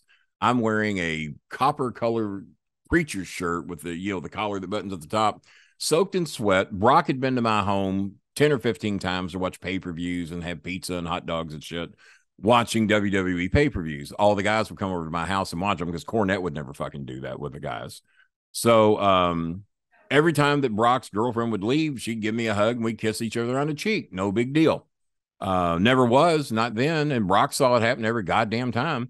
So at the show, as I'm getting ready to head out, Brock was in a shit mood because Seven, if you remember which one he is, Seven had done something to piss off Memphis about ring crew work. So it used to be that only the amateurs broke down the ring. Well, Jimmy, after this shit with Seven, decided, well, you guys are going to be humbled. All of y'all are on the fucking ring crew now. The amateurs don't have to do it no more. So the baby faces will set the ring up. I probably got to hang up on. I do. I got to call you back, Jimmy. All right. So was that Jimmy Cornette? No. so I cannot tell a lie. I'm the George Washington of podcast. So his I can't remember her name, reaches out to hug me. I said, honey, I am soaked in sweat. I would not let an elephant touch me right now. No jokes out of you. And I said, I'm soaked in sweat. So I put my arms around the area to give a air hug. And then I go, and the microphone is her. And I go, mwah, mwah. Never touched her. It was air kisses and an air hug because I was soaked in sweat and didn't want her to touch me. For her sake, not mine. Brock is walking in. He's on the ring crew because they would rotate. Baby faces would set up. Heels would break down. Next night, rotate. Heels set up. Baby faces break down. Because if you break down, you don't get to leave. You got to hang around and do the shit. So one night you get to leave early. The next night you wouldn't. Well, that night, Brock was babyface. So they had to break down the ring. Heels had already left. I'm getting out of there late. Brock walks in as he sees me with my arms around her area and the air kisses. But there's a bunch of fans outside watching the guys break down the ring. So Brock says, hey, get your hands off my girlfriend, Bolin, you motherfucker. And I look at him, I go, hey, buddy, hey, no problem here. No, I don't want no trouble. So into the crowd. So, yeah, okay, cool, man. No. So I back away. He says, seriously, motherfucker, get your goddamn hands off my girlfriend. And I look at him, I said, Brock, are you okay? He says, no, I'm not okay. He said, you ever touch my girlfriend again, I'm going to beat the fuck out of you. I said, Brock, I never touched her. I said, I'm sweating like a goddamn pig. I said, I never touched her. Like I said, motherfucker, you touch her again, I'm going to fucking kill you. So Chris is standing there by me, and Chris is thinking the shit's going to get bad. I said, Brock, I never touched her. So his girlfriend speaks up. She says, Brock, he never touched me. My hand to God, he turns to her and he says, shut up, bitch. You know better. She gave him a look like, well, this relationship just ended. And then he pie faces me, but I don't go down. He pushes me. I take 2 or 3 steps back. And I looked at him. I said, what the fuck's the matter with you? Chris runs to the locker room and gets Sylvester Turkey. Did you know or ever work with Sly Turkey? I know who he is. Yeah, the college champion from NC State. Yep. Big badass motherfucker. You don't screw with Sly Turkey. And even Brock Lesnar. So Sly comes up, and I managed Sly. He was in my group. He comes up. He says, hey, Brock, don't know what your problem is, but if you want to fight somebody, you can fight somebody your own size. You want to fight, you can fight me. Brock just looks at him and walks out. He backed down the mighty Brock Lesnar. Now, we don't know if that shit would have happened 2 years later, but that night, Brock didn't want no part of Sly Turkey. He walked out, said, fuck it. So the boys apparently had called Jimmy and told him what happened, that Brock had pie-faced me, giving me shit over his girlfriend and everything. So Jimmy calls me when I get home. He says, Kenny, and then I will get to what happened with Jimmy and Brock in just a minute. He says, the short version, he says, Brock, he says, Kenny, did Brock put his hands on you tonight? I said, yeah, one of them. He said, over what? I said, he thought I kissed his girlfriend. He said, did you? I said, no. I said, I gave her an air hug and air kiss. I said, but I didn't touch her. He says, it doesn't matter. He said, I don't give a fuck if you stuck her tongue down your throat, down her throat. He doesn't have the rights to put his hands on you. Your office. I said, I'm office? I said, when did that happen? He says, your office. You book personal appearances. You sell advertising. Your fucking office. You don't put your hands on goddamn office. I said, okay. What are we going to do about it? He says, I'm calling Brock right now. So he calls Brock, cusses him out, tells him you don't put your goddamn hands on Bolin or anybody else that's in the office or anybody as far as that goes. You call Bolin and you apologize. Phone rings. I see it light up Brock Lesnar. I go, oh boy, this ought to be fun. So I answer the phone. I said, hello, Kenny? I said, yeah. This is Brock Lesnar. I said, I see the ID. I said, what's up? Well, I just had a talk with Jimmy Cornette. I said, yeah. He tells me I need to apologize to you. I said, He says, so Kenny, I'm sorry. I said, all right. He said, but don't ever put your hands on my girlfriend again. And I said, all right, Brock. That's a deal. That's a deal. Jimmy calls me about 15 minutes later. He said, hey, did Brock call you? I said, yeah. He said, what did he say? I said, well, he told me that you talked to him, and he said he was told to apologize. He said, did he? I said, he told me he was sorry. He said, and is that where it ended? I said, no, he told me never put my hands on your hands on my girlfriend again. He said he had to fucking get his shit in, didn't he? That's not what I told him. So they aired him out again. Apparently Jim Ross got in his shit. And so now we lead to the infamous night that was Brock Lesnar's last night. Stacy had gone somewhere, Jimmy's wife, and got her vagina pierced. There's a spot in the match that calls for Brock to... Wait a minute. How do we go from pie facing to I got off easy. I will take the pie face over what Stacy got any day of the week. To vagina piercings. Vagina piercings. The vagina piercing sound like would be a great book. The vagina monologues, the vagina piercings, part 2.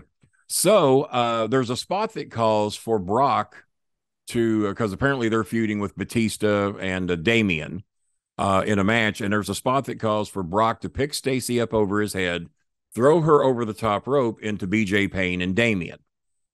And Stacy said, that's fine, but I just got my vagina pierced today and it's very sore. And whatever you do, do not James, touch are you hearing this? Yeah, every word. James is more focused now than he's ever been. I thought it was a freeze frame, him looking at the camera. Maybe it is. So he hasn't moved since we started talking about vaginas. It might be his first information about those. I don't know. So, but we'll educate you. Don't you worry about that, James. So, not only does the you want to guess what Brock did, or have you heard what he did? No, I don't. Oh, you haven't heard? So, okay. Brock picks her up and not only touches the vagina, but according to Stacy, in case anyone's looking to sue me, according to Stacy, Brock put his finger in her vagina and then threw her over the top rope. And Stacy's fucking furious. She comes back. She's furious. She's mad as a goddamn hen. She's cussing everybody. She's telling Jimmy what happened. She's telling Danny Davis what happened. And of course, Jimmy's now fucking furious. All right. Well, Jimmy has had a few squabbles with me, and we've had a few scuffles, and Jimmy is 0 for life at trying to fight me. So how do you think it's going to go with Jimmy fighting Brock Lesnar if he can't whip me? And still to this day, I assure you he can't. And I don't claim to be a tough guy, but on the list of people who ain't going to whip my ass, Jimmy Cornette's at the top of the list. If you're listening, Jimmy. So, but Jimmy's mad. Jimmy's fucking furious. Jimmy's fucking furious. And you know he is. Jimmy's furious. So he goes out and confronts Brock Lesnar in the parking lot because people were telling Brock to get the fuck out of the building. You got to go. This shit's going to get ugly. Brock apparently thinks it's funny, is hanging around out in the parking lot laughing about it. Jimmy goes out there, cuts promo on him, and he's giving him the what for. And Brock says, "What are you going to do?" He says, "You're going to whip," because he tells him he's fired. Get the fuck out of here. You're done. You'll never work in the goddamn wrestling business again. Fuck you, you mother. And he's just giving it all to him. And Brock said, what are you going to do? Whip my ass? Jimmy says, "No, I ain't going to whip your fucking ass. I'm going to shoot you in the goddamn kneecap. And let's see how goddamn good your wrestling career is once you don't have a knee." And then Brock apparently decided to go ahead and get in his car and leave because Jimmy makes it clear that he packs a gun. Whether or not he would have actually shot him or not, I don't know, but the threat was made. So Brock's gone. We assume that Jim Ross is going to hear this story, that Brock put his fingers in a woman's vagina during a match. Probably not a common thing on most shows. Dutch, have you ever been on any shows that have had that interaction? You are holding that big cigar, and we know what Clinton used to do. No, I never heard that story. Okay, well, you heard it today. Kenny, I want to ask you this. This was not written anywhere, but I've just reminded of it. Do you remember? I only go by the script. Since we're having fun with Brock here, do you remember when he got caught buying steroids through the post in OVW? Yes. How did that go? Not well. No, it wasn't only Brock that was apparently involved. There were several others. I forget their names. All the jacked up guys, all the guys that you think would be taking steroids were in on it. And apparently, now this is what I heard. I can't prove this, but the rumor backstage is that between Danny Davis and WWE, a sum of $250,000 was paid to somebody to make that shit go away because he was in serious trouble. That was considered a big deal back then. And the rumor is that $250,000 came from somebody, and I can't imagine Danny spent a penny of his money. So I got a feeling an offer was made to make the shit go away, and Danny probably told somebody in WWE what was needed to make the story go away, because that's the last thing they needed was their supposed big star who came in with pretty good accolades being caught up in a steroid scandal. And this is back when they're testing for steroids and all that shit. There are some people that in the WWE that I don't know how they never got tested. I won't drop their names today, but it's the obvious ones. And how did they never test positive? You'd see these guys here that you wonder whether or not they may have been on roids or not, and they test positive. And then there's the ones that you know for a goddamn fact are, and they never get tested. One person claimed he never took steroids before, and Chris says he's full of shit. I know his dealer. So we got that. I'll leave his name out, though. So, because he never did get caught, ever. So, yeah, my rule is if you're trying to break in the wrestling business, try to avoid sticking your finger in a woman's vagina and throwing her over the top rope. That's just my little bit of advice. Or ordering steroids through anything, or US mail. Or ordering steroids through the federal government and expecting not to get caught. That's a good idea too. Dutch, did you ever order steroids in the mail? No. No, me either. The thing with steroids was nobody told me you had to work out with them too. Oh, fuck that. I mean, that would be the reason not to. Yeah. Who wants to do both? I just got fat is all I did. Yeah, I would. I've driven by some gyms, but I never was fond of going in them. Let's talk about your your Memphis days. We're coming up on Atlanta, by the way. You want me to pick up the pace a little bit? We're almost to Atlanta. No. We're about halfway there. But you were fuck Dutch. I should have made a right in Albuquerque. I fucked up. I got to turn around. You were a big fan of Jerry Lawler, right? Well, since we met in the alley, 14 years old. Yeah, since then. So do you think Memphis... Why would you never meet me in the alley when I was 14? You never come back to meet me. Is there a reason? Well, you sent me those gifts. But... I thought it would be enough to lure you to come see me. I just wanted a goddamn autograph. That's all I wanted. It just didn't happen. But why were you such a fan of Lawler when he was a big heel? I'll tell you why. For whatever reason, and you may disagree, because Jimmy used to be furious when people would come, because I was Jerry Lawler in high school. I had the mannerisms. I would do the promos. I was the king. I even bought a blue crown. Let me show you something. I'm fat, and you're about to see that. This is a crown that I bought when I had a blue Thunderbird. As you can tell, it's dusty as fuck because I haven't pulled it down in forever. It sits on top of my 70-inch computer screen. That is a crown, and a lot of the decorations have all come off. I bought this crown in 1979 and put it in the back of my blue Thunderbird. And I was known for being the king of LaGrange and having this blue crown in the back window of my midnight blue Thunderbird. It needs to be clean. I'm glad. The king of LaGrange. The king of LaGrange. And that's an honor. That's an honor. There weren't many of us. I was I was the only one. So, but now I possess this crown now that keeps in a glass case. It don't get dusty and dirty. And you know who sent me that? He denies it, but it came from Memphis. Who else has got crowns like that in Memphis? Thank you. So, what was we talking about? No, your obsession with Jerry Lawler. Oh, my obsession with Jerry. So, kids in school, because I've got all the mannerisms down. I walk like Jerry. I talk like Jerry. I lived Jerry Lawler, and I loved getting heat. I loved getting people pissed at me. I loved starting shit with people. I would start arguments with teachers because I think when I became a real big fan of Lawler, I weighed about 160. And when I graduated high school, I weighed 212. And I remember that Jerry was doing a television segment. He was going to fight Nelson Royal for the junior heavyweight title. And in order to fight for that title, Lawler had to get to 219. So they do the thing where Lance weighs him on the scale. I don't remember if you were there for this or not, but Lawler gets on the scale and they never show the number. Because Lawler was supposedly around 232, 236 around that area.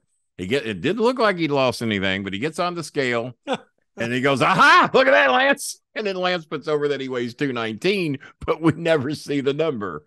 So Lawler comes out to meet me. You know where the guys would go meet the fans at the Louisville Gardens on either side, the heels on one side, babyface on there. Well, Lawler is a babyface getting ready to fight Nelson Royal for the NWA junior heavyweight title. Had to get to 219. So Lawler, I weigh 212. It's my senior year in high school. Lawler comes out, and I look at Jerry. I said, so you're 219 and I'm 212, right? And he just looked at me and grinned like, yeah, right. So he didn't get to know 219. So that match should have never happened. The NWA commissioner should have stepped in and stopped that shit. So all my high school friends, you look just like Jerry Lawler. Well, the one thing I could never do, as I could never grow a beard of any type whatsoever. So if I could have, I would have grown a goatee in a fucking heartbeat. And I just emulated him that much, but never could grow a beard. So finally, he tries to look like me, and he goes clean face, clean shaven. But now the one thing that I have that he wishes he had would be my hair. So. What do you do? We'll see what I look like 10 years from now. Okay, did I just take a jab at the King's hair? Not me. I wouldn't do that. Being a big fan of Memphis wrestling, when do you say the peak of Memphis wrestling was? What years you think? The peak of my entertainment, number one, I loved the feud because it was so good. I thought you two had real heat, but I think he told me that you and him did not. But remember when he was sitting at the broadcast desk with you, and one of you reached over and slapped the other one? I think you slapped him. Is that who slapped you first? Because you were both baby faces. Yeah. But they were building to the feud with you, and I guess and I think the fans were 50-50, 60-40. It was closer than I thought because Lawler's Memphis. You don't claim to be Memphis. You shit on Memphis when you were a heel. But that feud with you two, it felt so fucking real. But then again, the feuds with him and Dundee felt real. He claims that him and Dundee didn't have that much heat, but when they were both baby faces, I thought they were fighting for the same female marks. So I thought there might be some heat there over if the little girls paid more attention to Bill than they paid to Jerry, that there'd be heat, or vice versa. So, but I thought your all shit had some realness to it. And did you and Jerry ever have any backstage conflicts that would lead to where if I get my chance, I'm going to bust that fucker in the mouth? No. Because he said pretty much the same thing about you. And I didn't believe him. So. Well, what I found was because that feud looked real as shit. Well, that's part of the art, is to make it seem legit. Well, of course, yeah. That's why Jerry Jarrett claimed he didn't know if me and Cornette were shooting. That's the ultimate compliment. If Jerry Jarrett don't know, then who the fuck does? You know, you can guess, but if Jerry don't know and he's responsible for teaching Jimmy and the cast around him, as a matter of fact, another story about Jim Cornette. You were the first person he ever tried to sign. Did you remember that or know that? But I wasn't the first person he managed. No, because you turned him down. You tore his contract up and made him cry on television. Nope. Yeah, you did. Well, I guess I'm a liar now, Kenny. Well, thank you for admitting it. Thank you for admitting it. I guess I don't even know my own history. You tore his contract up. Now, I don't know who he managed first, but you tore his contract up and made him cry, and he went home to mama. Yeah, I did do that, which was a good segment, by the way. It was a great segment, because that was among the first time he had ever appeared on television, was trying to sign you. Actually, we came up with that segment the night before when we were coming in from Tupelo. Shockingly, you had a cigar in your mouth when you tore his contract up. I did. So who was the first person that Jimmy managed? It's a girl. It's a female. Sherry Martel. Yep, that was her. Sherry Martel, because he introduced me to Sherry Martel in Lexington. Mm-hmm. Mm-hmm. Mm-hmm. You know, Lexington. Rupp Arena. The capital of Kentucky. That is the capital, right or no? No. Would you like to guess what the capital? There you go. Frankfurt. There you go. Frankfurt. Yeah. But Lexington, a lot of people think Louisville's the capital because we're the biggest city. But Frankfurt, which is tiny compared to Louisville, Lexington, and Paducah. But Lexington, Kentucky had that big Rupp Arena. 21,000 I was born in Lexington, for the record. Stayed there 3 days. Let the record reflect that he was born in where? Lexington, Kentucky. Lexington, yes. But what a great building for wrestling. Oh, my God. And they curtained half of it off for wrestling for Memphis, and it still held 9,000 people. Yeah. That was y'all would put 9,000 in there for every show. Louisville maximum was 5,000 people, maybe 6,600 if you got creative with the seating. Rupp Arena was the big deal. Once a month, Thursday nights. I remember the San Diego Chicken appeared there. I don't know if you were around for that. That's when Jesse the Body Ventura was here. Were you there for that? San Diego Chicken appeared at goddamn Rupp Arena for Memphis wrestling. And when I found out how much they paid him, I hit the ceiling. That was Giovanni. Was that his name? I think so. Something Giovanni. Yeah. What did he get paid? Because that story I don't know. I think he got $2,500. Goddamn good money in the 1970s and early 80s. Oh, it's like $10,000 or $12,000 now. So, hell yeah, every bit of. Yeah, it's a good payday. It could be more. But so what you're saying is that you did not get $2,500 that night at Rupp Arena. No, I did. I did not. Mm-hmm, and what made you want to get into wrestling anyway? It was Jimmy's idea. Jimmy, I didn't have a but you hate Jimmy. Well, not then. This is 1981, 82, maybe. Jimmy was one of the youngest managers ever in wrestling. Did Jimmy get you in? No, never did. But the story was when I called, because the plan is that eventually he was going to let Jerry Jarrett know that we wanted to get in wrestling We've been around since 1974. We're smart. We know everything. You ain't got to teach us shit. That was what we thought. And I'm going to be the manager, and Kenny's going to be the wrestler. Kenny's going to be the next Jerry Lawler. He knows all the shit. We can even call him Kenny Lawler. And I will be Kenny's man. That was the plan, is that Jimmy was going to be my manager, and we were going to fucking take over. We're in our early 20s. So Jimmy gets the meeting with Jerry Jarrett. I call him from the payphone in LaGrange, Kentucky, because I didn't have a landline then. I call him, drop my dime, call Jimmy, and I said, you had the meeting with Jerry Jarrett? Yeah. Yeah, Kenny, I started on such and such date. You dropped a dime in a payphone. Well, that's what it costs to make a phone call then. And the people don't know that. It has a whole nother context now, doesn't it? Yes, Back it then, does. it meant you put a dime in a phone is what it meant. It didn't mean you dropped a dime back in the day. Dime wouldn't get you shit. But no, I literally put a dime in a payphone. Eventually, it went to a quarter. It got expensive to call people. So I put the dime, called Jimmy. He tells me he had the meeting with Jerry Jarrett. And in my hand to God, this is what he told me. I said, so when do we... Wait a minute. Yes. When did we get into religion here? My hand to God. My hand to... Well, this is how I always say it. My hand to God, or whatever it is that you pray to. That's how I cover the whole shit. You know what I pray to. So my hand to God, or whatever it is you pray to. So I said, well, when do we start? He said, well, Kenny, it ain't we yet. I said, really? You had a meeting with Jerry Jarrett without me, and you didn't fucking go to bat for me? I said, why? Well, Kenny, here's the plan. I'm going to get in first, and I'm going to lay the groundwork. Give me about a year to lay the groundwork and put in the good word for you and everything. And then I'm going to pull you in, and I'll be your manager, and you be the wrestler, and we're going to take over, just like we planned. I said, now the plan was we were going to go together. And I said, but you had the meeting with Jerry Jarrett without me, and now you're in and I'm not. So a little tension. I was pissed. A little tension. So, all right. Could we say this was the first time the screws were applied just a little bit? Yeah. Yeah, that would probably be the first. Yeah, that would be the first. But being a supportive friend, I was happy for him and very proud of him. And he's about to be on the biggest fucking television show in Louisville, Memphis, Lexington, Tupelo, Jonesboro, Nashville. It was always number one in every damn market. And I'm jealous as shit because there's only 4 fucking channels. We didn't even have cable yet.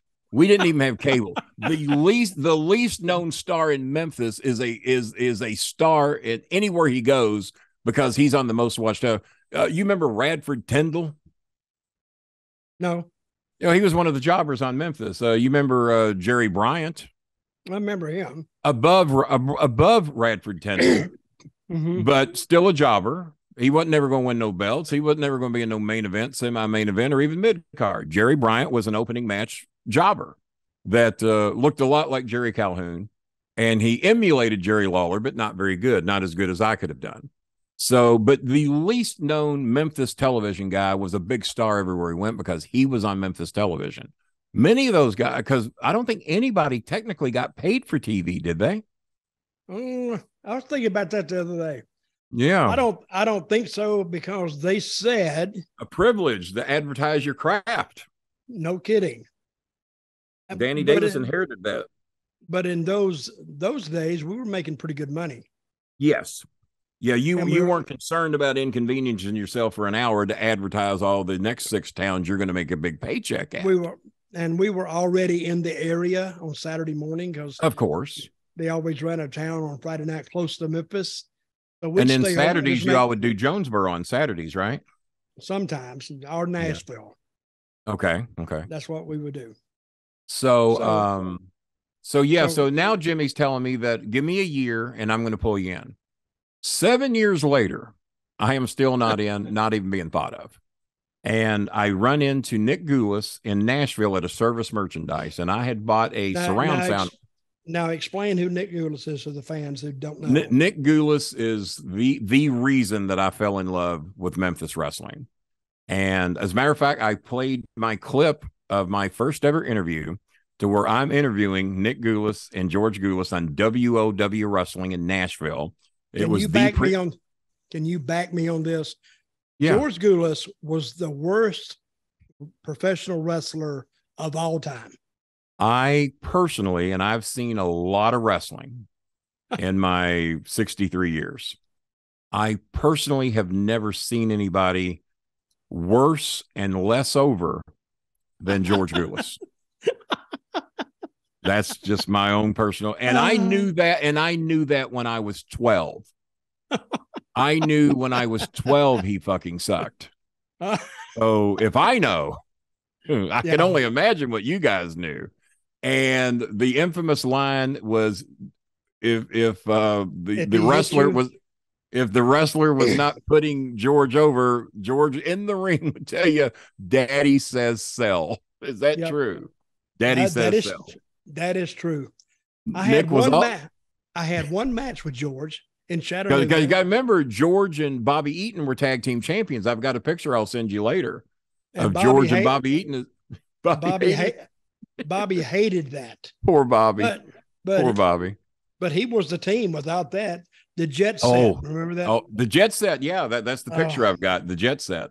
It was embarrassing. But anyway, so finish your story. As a matter of fact, I think the first time I ever saw George Gulas, he was in a match with Gorgeous George Jr. It was a tag match. And I, at 14 years of age, it was the first time I ever got to see a match live. I was 14. I watched it on TV forever. With my grandpa, I'd watched the Sheik wrestling in Cincinnati, out in Eminence, Kentucky. You probably done shows in Eminence, I would bet. I know where it is. You know where it is. And so 14 is when I saw my first, and the very first time I ever went, I saw the Bounty Hunters versus the Interns. It was an infamous heel versus heel match. And the first night I was there was the Interns versus the Bounty Hunters in Cashbox, Kent. So that was the first tag match I ever saw. Jerry Lawler was feuding with Gorgeous George Jr. and I think Bobby Eaton. And no, they weren't a tag team then. It was Pistol Pez Watley. Pistol Pez Watley he must have had heat because he had to be George's tag team partner. I knew that at 14. Well, he's got heat because he shouldn't have to do this. This is Pez Watley. Let me put you on the spot here, Kenny. Sure. Out of all the managers that they've ever had in Memphis? pro wrestling. In Memphis or pro wrestling in general? In pro wrestling in general. Okay. Who would be in your Mount Rushmore? My Mount Rushmore? Mm-hmm. Based upon what? Overness? No, just based on your... Overness, elevating talent, entertaining on television, or a factor of everything? Factor of everything. Because I'm really about to piss you off. Okay. Number one on the Mount Rushmore of managers, Bobby the Brain Heenan. I'll agree with that. Bobby's number one. And you know why he was number one? He could actually work too. Oh, yes, the greatest bump taker. Because when I first watched Bobby, he was a mid-card wrestler in Chicago with Dick the Bruiser's group. Let me tell the fans this. Go ahead. If you're watching this man here today, Kenny Bolin, and you find him entertaining, he's about 10 times more entertaining in the dressing room. Because this guy can get more heat. He would get heat in the dressing room. And then he'd go out on the floor and take that same heat with him. And the fans, they wanted to kill you, Kenny. Yeah. They just couldn't stand that mouth, wanted to punch you. And I got one more guy I'm going to ask you about in just a little bit. Okay. But that is actually very rare because you didn't really work at it. That was you going out on that floor. That was you. I was never trained in pro wrestling. I never was trained to work. What little I could do, I just learned watching television. Was never formally trained ever. And but the man at Six Flags said the greatest match that was ever held at Six Flags was me working Mini B. I tried to create a clone of myself because I was so busy, and I didn't have enough DNA, and I only got a midget with a lunchbox. Because you remember I had the big briefcase. Well, I had a midget who was a MMA cage fighter named Toad, and we made Toad Mini B. We dressed him like me. He wore the glasses. But he had a metal lunchbox that looked like my briefcase. Do you have tape of this? It's around somewhere. We filmed all the Six Flags shows, so there. But the general manager of Six Flags, that when we got done, and Big Show's backstage, and Mark Henry and Randy Orton and various others are backstage, and then the manager comes up, puts his arm around me and Minnie B. He says, "Guys, that is how you perform in this park. That is the greatest match ever in the history of." And I know it. Oh my God, they are going to eat us alive. That the midget and the fat manager have now been labeled as the greatest match in the history of Six Flags, with Randy Orton, Big Show, and Mark Henry sitting right at the picnic table that the speech is being given to, and they're looking at me like, "You motherfucker." And but no one really said anything. They let it go, and they understood that a Six Flags crowd would be entertained by a fat manager and a midget. So they took it for what it was worth. Well, that makes sense. That makes sense when you look at it that way. Bobby Heenan is number one. Bobby Heenan, number one. Number two. God. I really liked, believe it or not, Dr. Ken Ramey. Did you ever work with him? No, I don't even know him. So Dr. Ken Ramey, he managed the interns, and I thought Cashbox Kent was very good. And we're not going to Mount Rushmore yet. I'm going to say something that's going to be controversial. I never thought Jimmy Hart was the better heat getter, and it had nothing to do with mine and Jimmy's friendship. I'd shit on Jimmy even when we were friends. I never thought Jimmy Hart was better than Jimmy Cornette, but everybody will tell you that Jimmy Hart had 5 times the heat Cornette had in Memphis. Would you agree with that? Oh, Jimmy Hart? Yes. In Memphis? Oh, yeah. Mm-hmm. Because Jimmy Hart the megaphone went out, shit, yeah. He went out with 3 or 4 guys. Yeah, every show I thought he was on too much. I only wanted to go out once. I didn't want multiple. And Ian Rotten, as you know, wore me out. He would have me managing 9 out of 11 matches and expect me to do a promo in all 9 matches. Well, what the fuck is there to say at the end of the night by the time you get to the main event you haven't already said? It might have made me better because you had to get very creative at what the fuck you were talking about. Okay, I agree with your first 2. Heenan and Jimmy Hart. Let's go to number 3. Number 3. What were your opinions? And I'm not picking him, but what were your opinions of Captain Lou Albano? He was good. He was good. Okay. Not Mount Rushmore? No, I don't think so. Oh, my God. I tell you what, it just came to mind. J.J. Dillon. Okay. I thought J.J. was pretty good. For a corporate style manager, yeah. I thought J.J. was pretty good. I don't know if I'm ready to put him on the Mount Rushmore yet. Cornette, when it comes to the ability to cut a promo and to get heat. Now, my negative part about him is, who did he elevate other than the Midnight Express that wasn't already over, like a Yokozuna or somebody like that? My criticisms is who did you elevate? That's where I thought I did a good job. No, I was never on anybody's worldwide television show, but we took 54 people from dirt that had never made any money in the wrestling business whatsoever. And a lot of those guys are making millions of dollars today. So for what I did. Do they still remember you? All of them? God, the only ones that really shit on me. It's about 53 of them. 53 of the 54. Yeah. Don't make me name them all. Yeah, Rico probably gives me more credit than anybody. Did you work with Rico much? Rico Constantino? I did, but not a lot. Okay, yeah, so Rico probably gives me more credit than all of them, and Sly Turkey did, but yeah. Let's stay on topic. Paul London, yeah.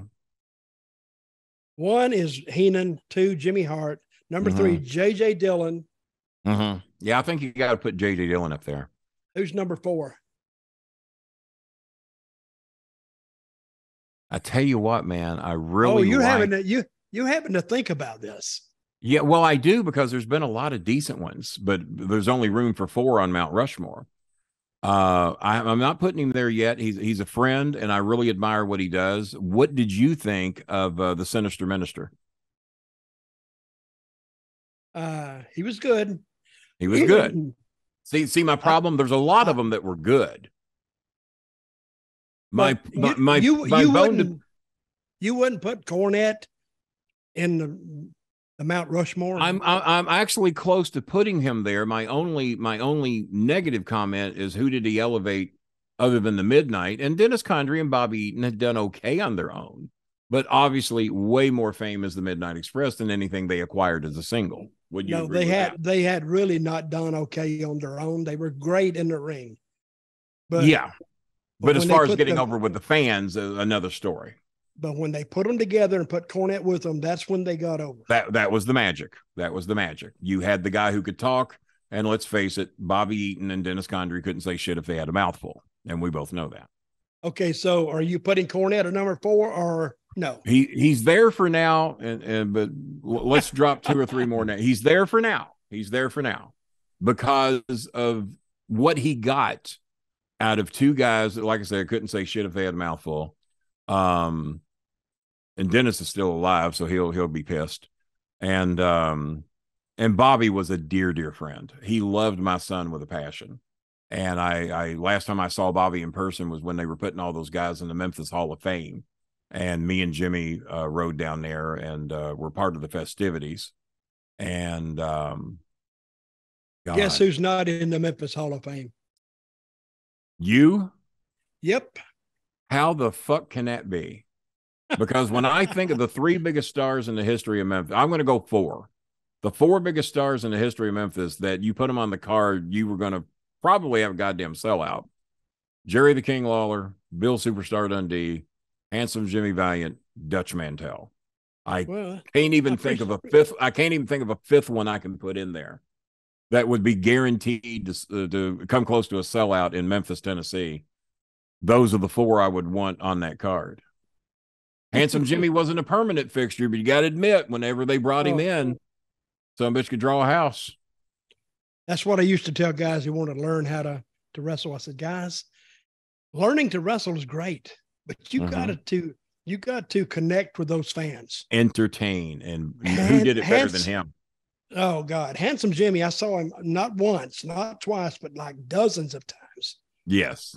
His whole match was his entrance. Oh yeah, the entrance, and it would take. He was the Shinsuke Nakamura of that time. Shinsuke's entrance. Right. I don't even need a match after Shinsuke's entrance. I don't need any more. Give me the violins. Give me all that shit. And he would go in and dance his way to the ring. People all up. Yeah, he'd be blown up by the time he gets there. People would say, "Can he wrestle? Who gives a shit? Who gives a shit?" No, he couldn't. He couldn't wrestle. He would go. He wasn't a wrestler. Have 2-minute match, play his music again, and he danced down the other way. All the way down the door. Let's face it, Jerry Lawler wasn't a wrestler. No, he was good. A brawler. A brawler. But no. And where do you label yourself as far as wrestler brawler goes? Where would you put yourself? I was a more brawler. Yeah. I would agree with that. I would start out wrestling and he'd end up in a brawl. But Wilbur Snyder, if you remember Wilbur Snyder, he was a wrestler. Nick Bockwinkel was a wrestler. Where would you put Ric Flair? And all personal differences aside, where would you put Ric Flair as a wrestler brawler?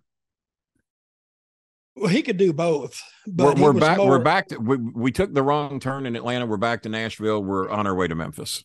Son of a. Yeah, I fucked up, man. Never let me drive. Never let me drive. Oh my God. Ric Flair was. That. See, I always found Flair, other than his interviews. Mm-hmm.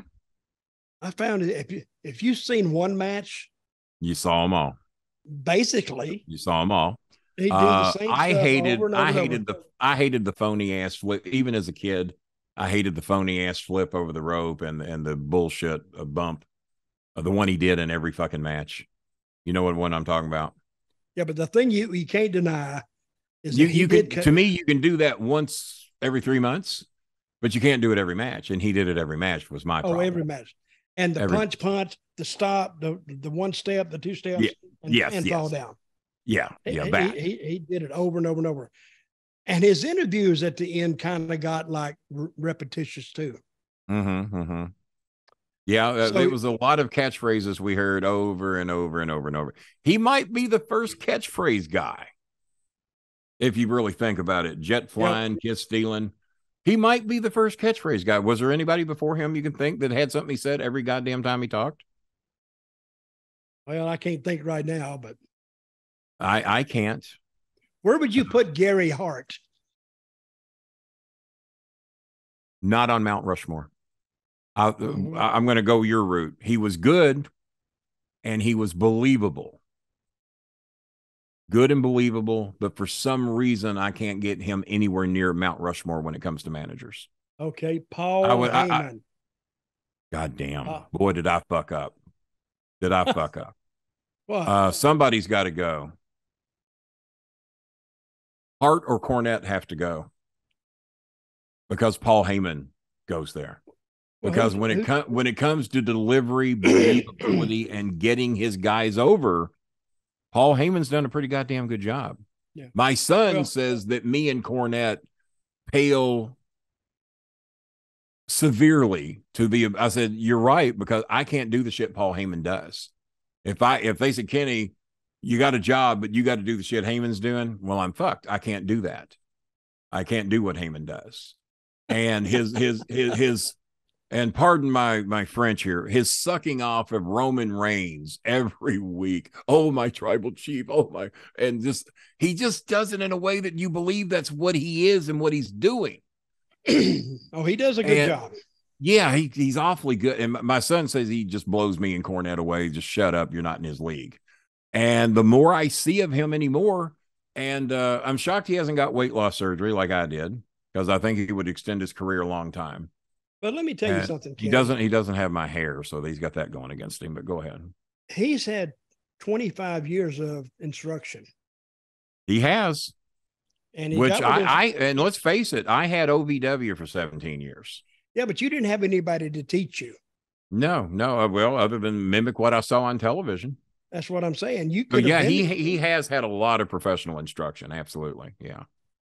Yeah, you could drive a trash truck for 25 years, but you wouldn't know how to drive an 18-wheeler.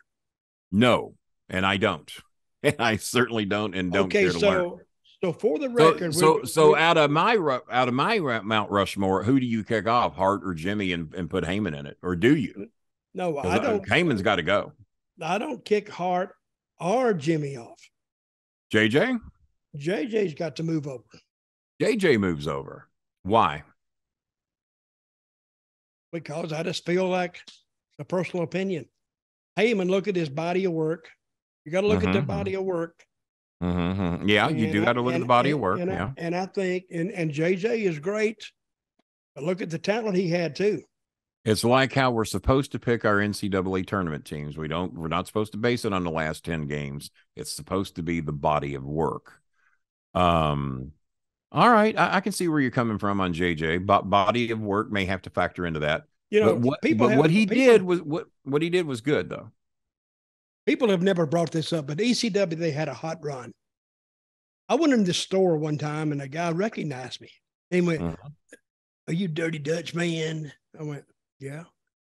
"Oh, wow, man. Wow, big fan, man." Yeah. I said, "Okay." He says, "Thank you. Hey, man, you ever do that ECW stuff like they do up there?" And I went, and that pissed me off. I went, "Yeah. Where do you think ECW got that shit from? Where did Paul Heyman get that shit from?" I know where a lot of people say Memphis, Tennessee. Memphis. He came down there and he went through Continental and he picked up the Southern style. Saw the concession stand brawl.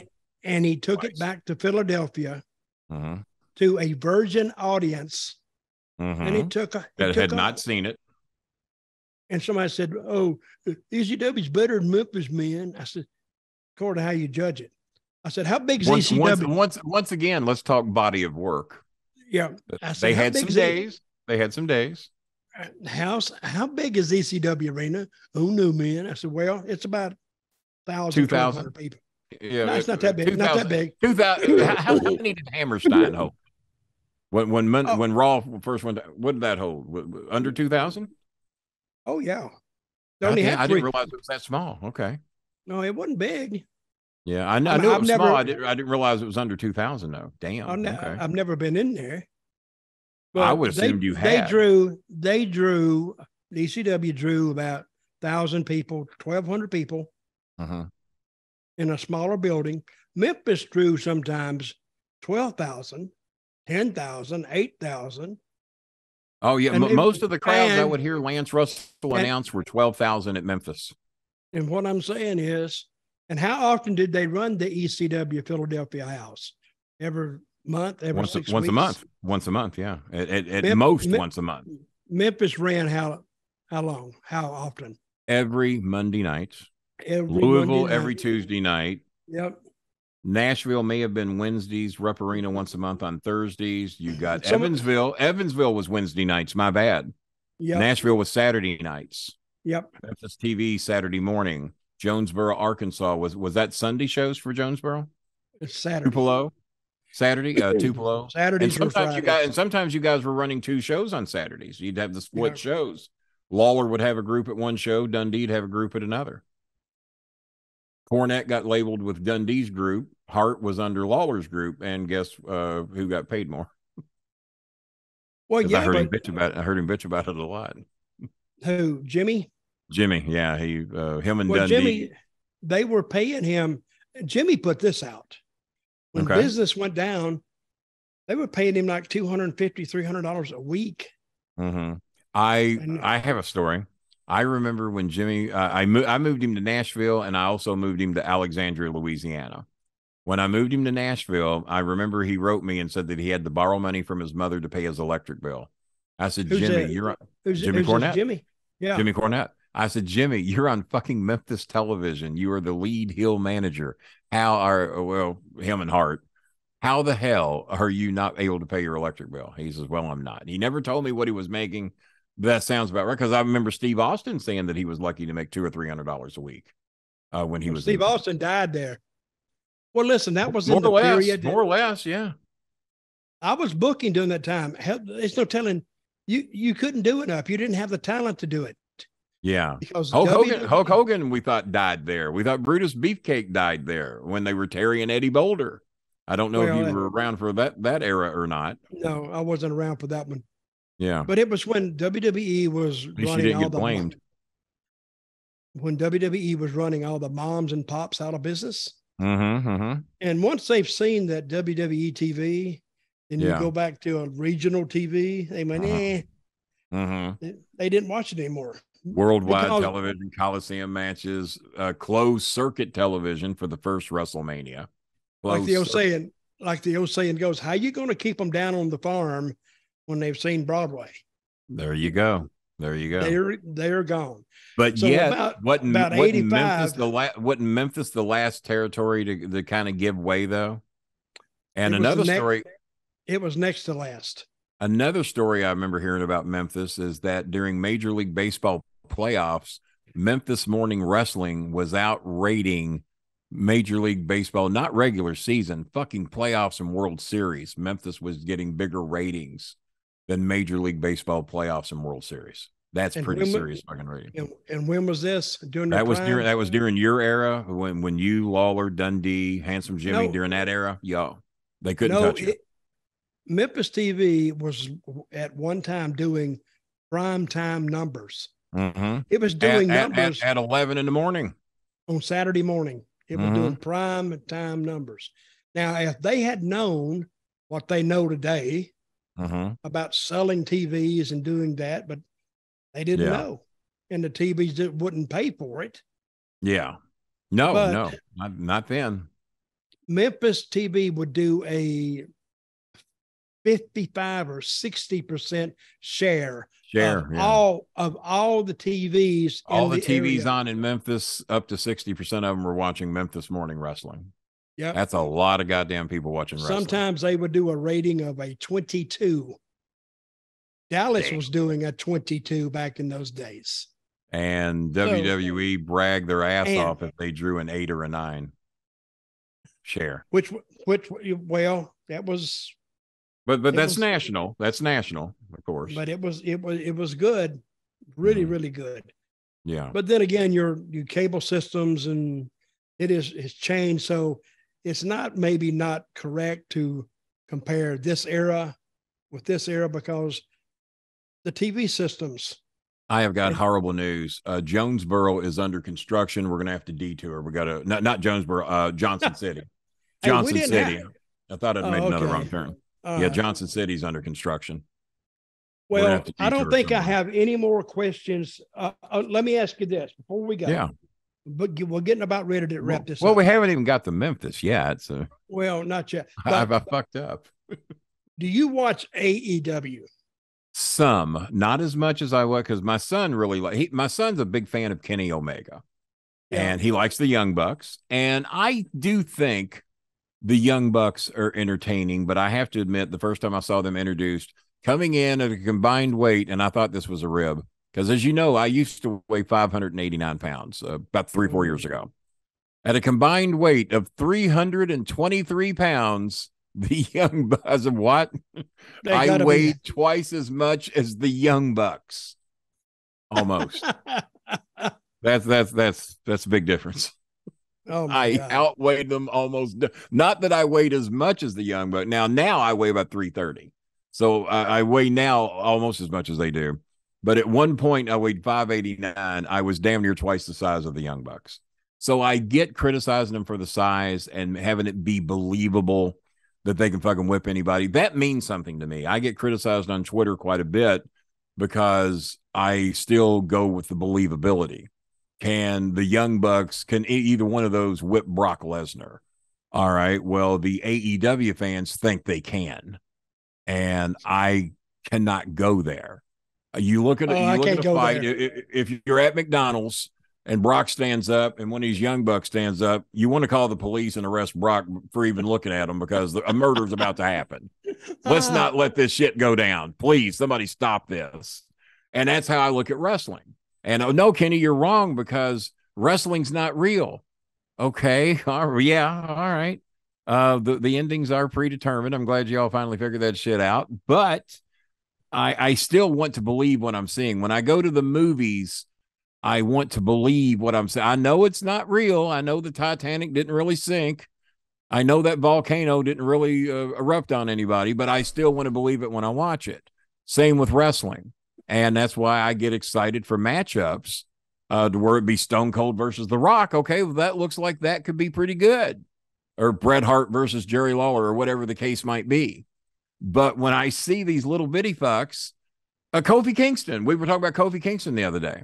A man with a caved-in chest is now the world champion of the WWE. Well, I didn't buy that shit. Kofi, I'm sure, is a great guy. Never met him. Seems like a good guy. But the man's got a caved-in chest. He could not possibly weigh 220 pounds.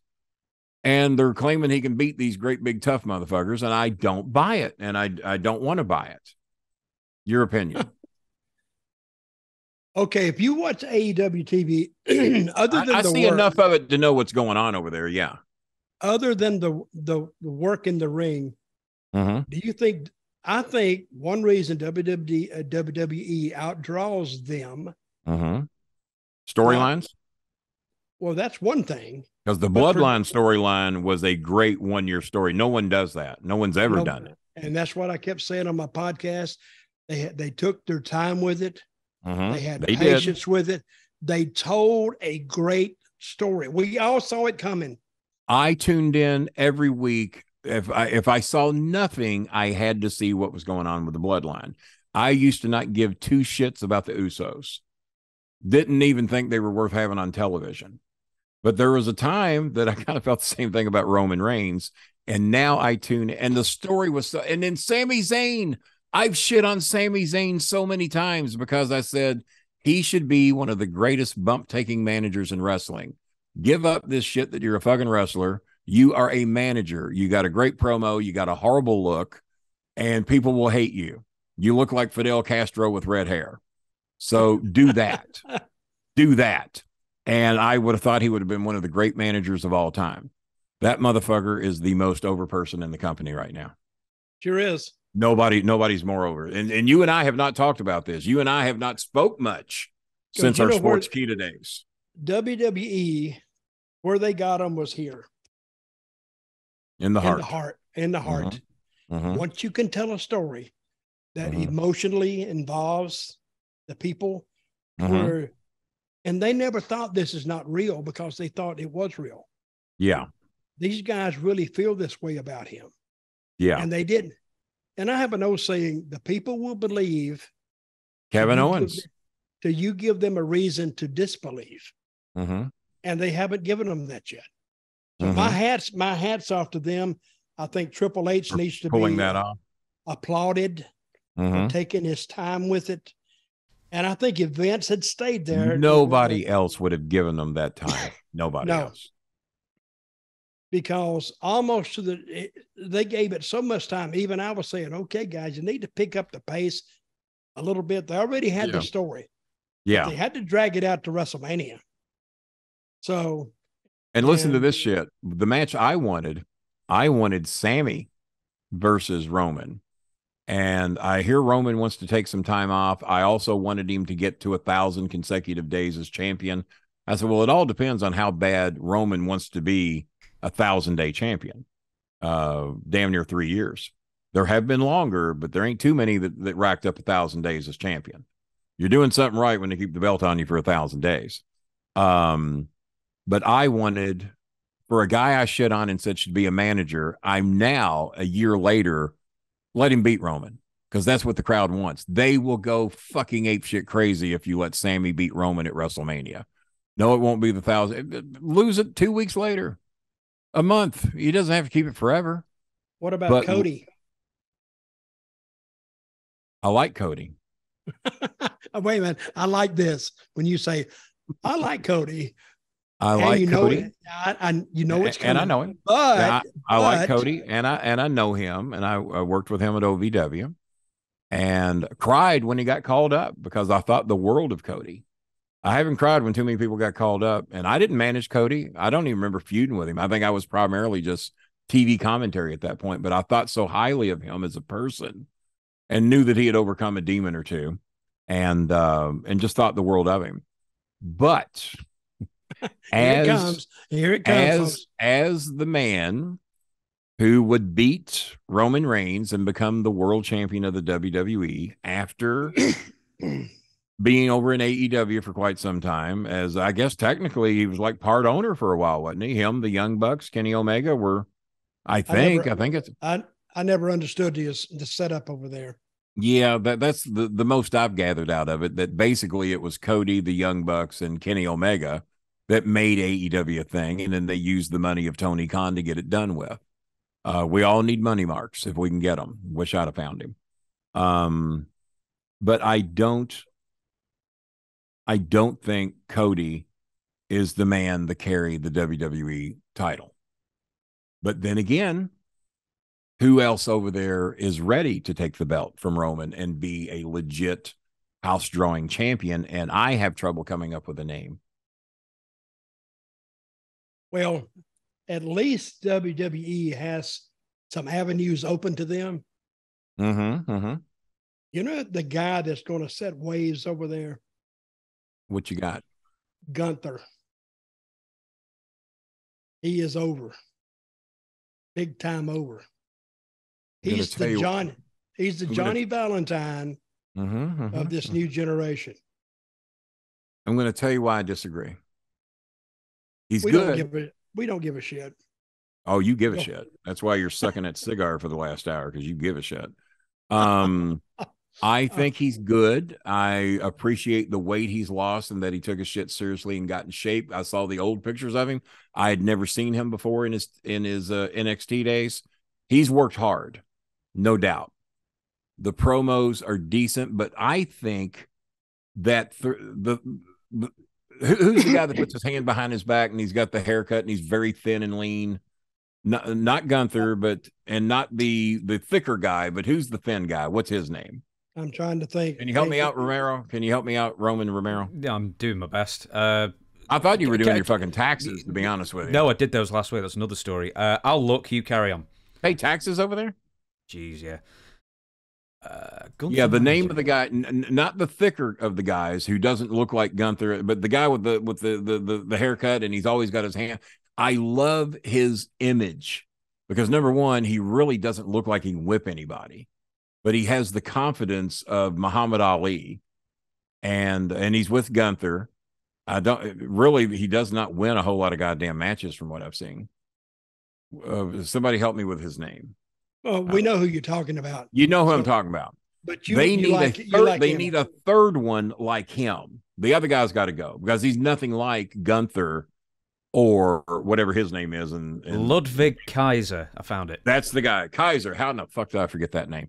Ludwig has a great look for a little heat-seeking bitch. You just look, because everybody in the crowd probably thinks they can whip his ass. And when you go with the confidence he's got and that hand behind his back and that fucking smirking confidence, I hate the fucker.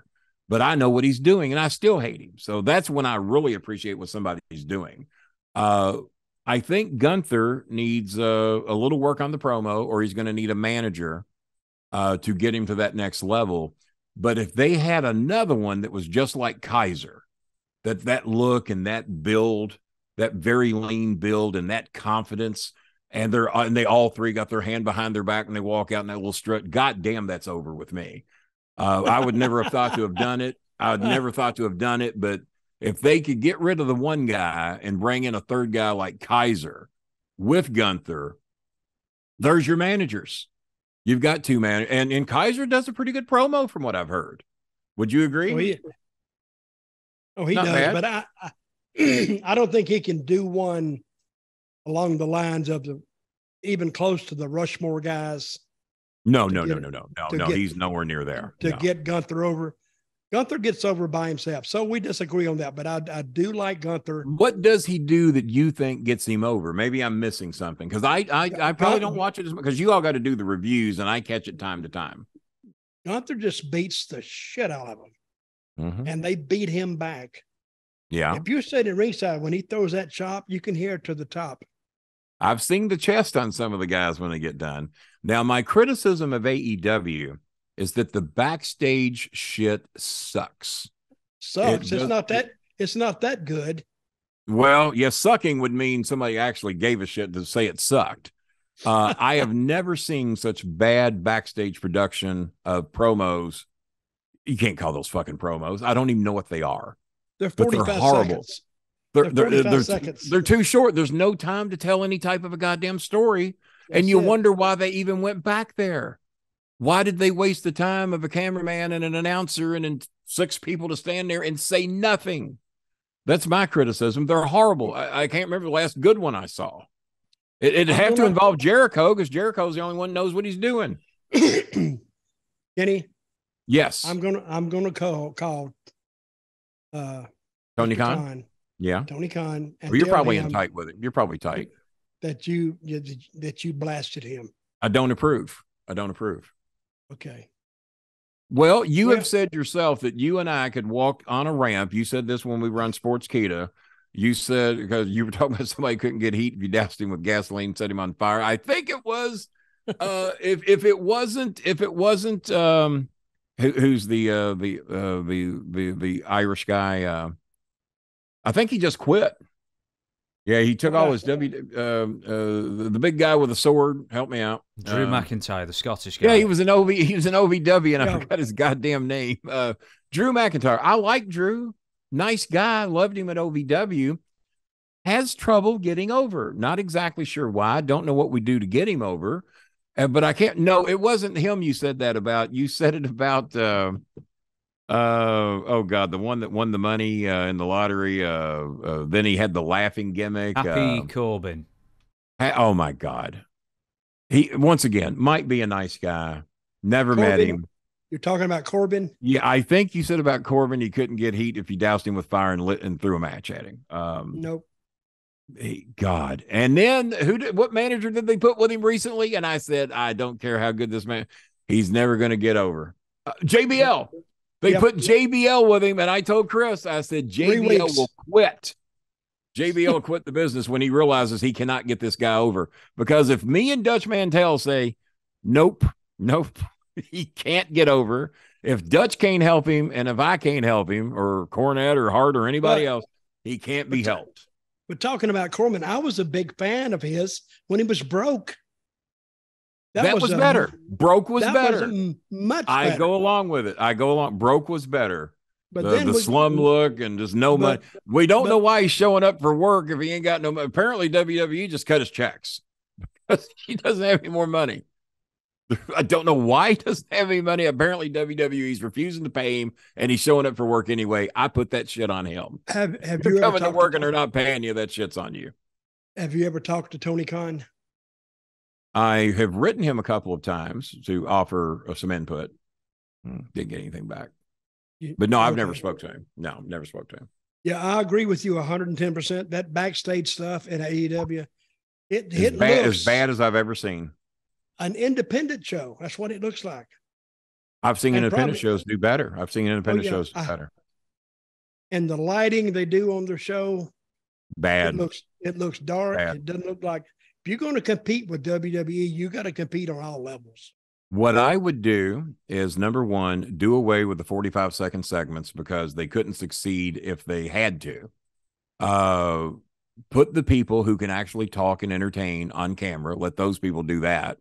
I like Jade Cargill. I think something's there. Chris thinks she needs to go to Japan for a year and learn how to work. And I remember what I was going to ask you now. Yeah.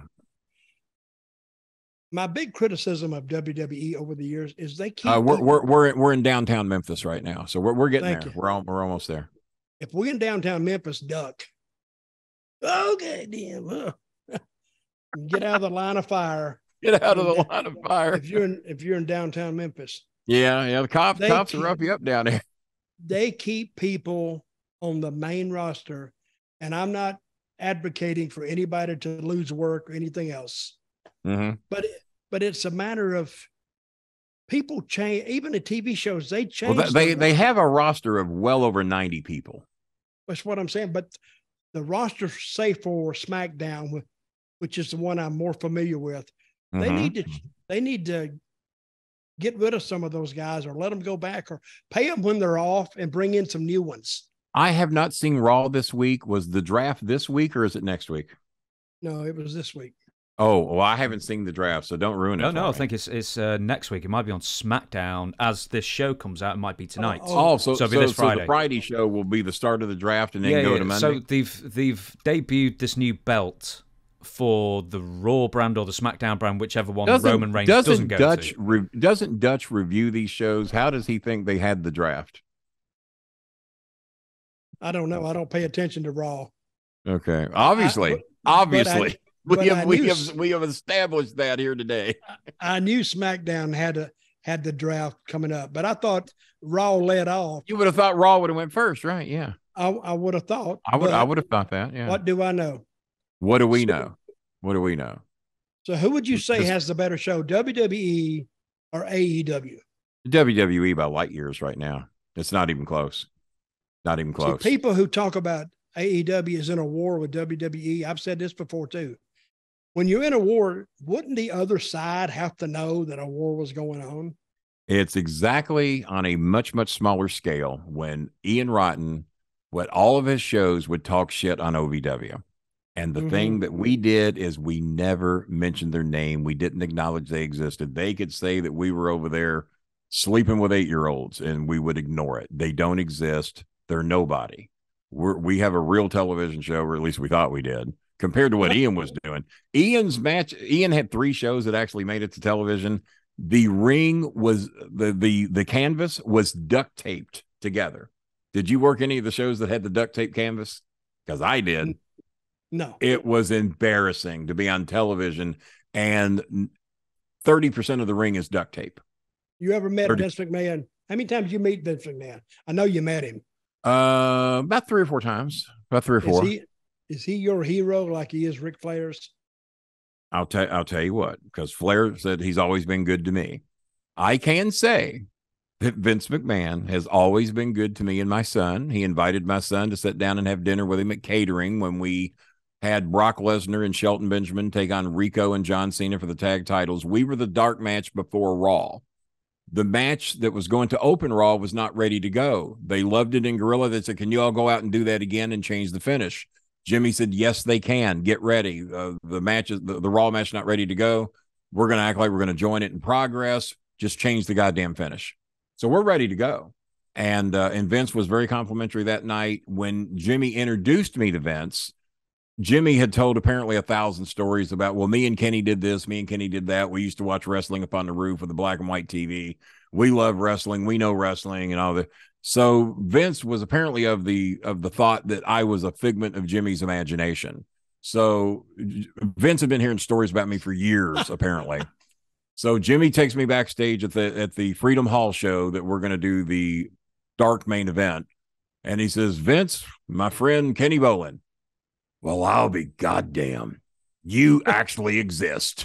I said, yeah, we've heard about you 1,000 times on road trips, and we just thought you were a figment of Cornette's imagination. Put her there, pal. And I said, well, thank you, Mr. McMahon, because Coffee was standing right by him. So I'm doing my Coffee impersonation of Mr. McMahon the way Coffee would do it.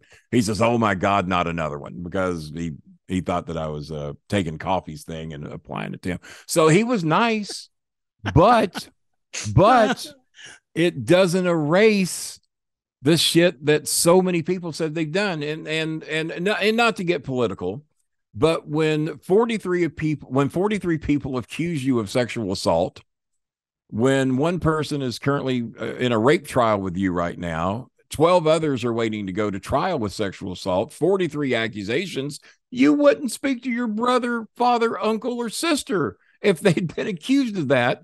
But yet we have politicians that we ignore it when they're accused of that.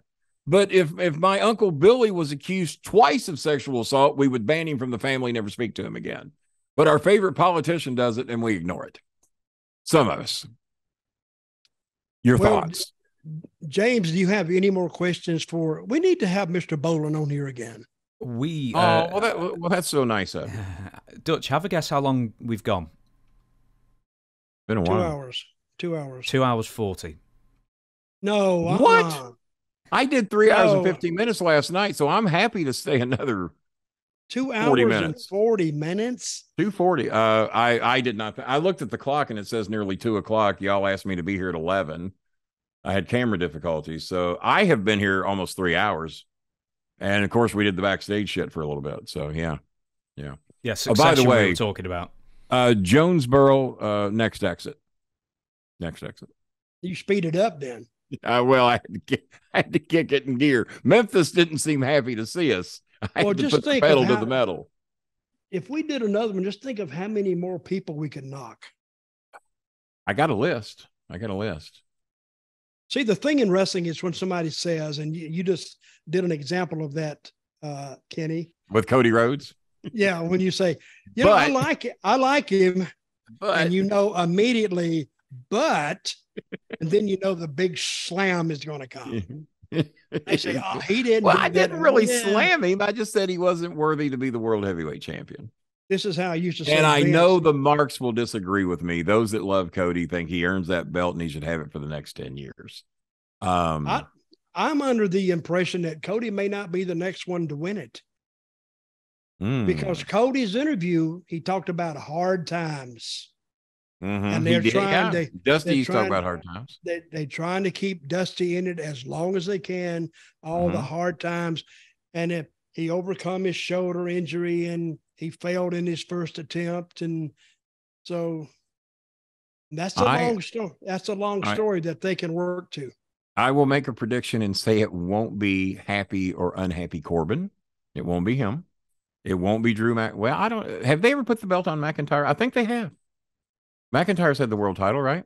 Yeah. I don't know. Yeah, he knows, and he don't even like wrestling. He knows. So I don't like wrestling. If Cody, you see enough of it. If Cody's not the next guy, who is? Okay, but I said Gunther, but I don't know how you they did say would do Gunther, that. and I disagreed with you. But I'm going to be honest with you. But if they don't go with Cody, Gunther very well could be the guy, based on fan reaction and how the company seems to think very highly of him. Oh, they love him.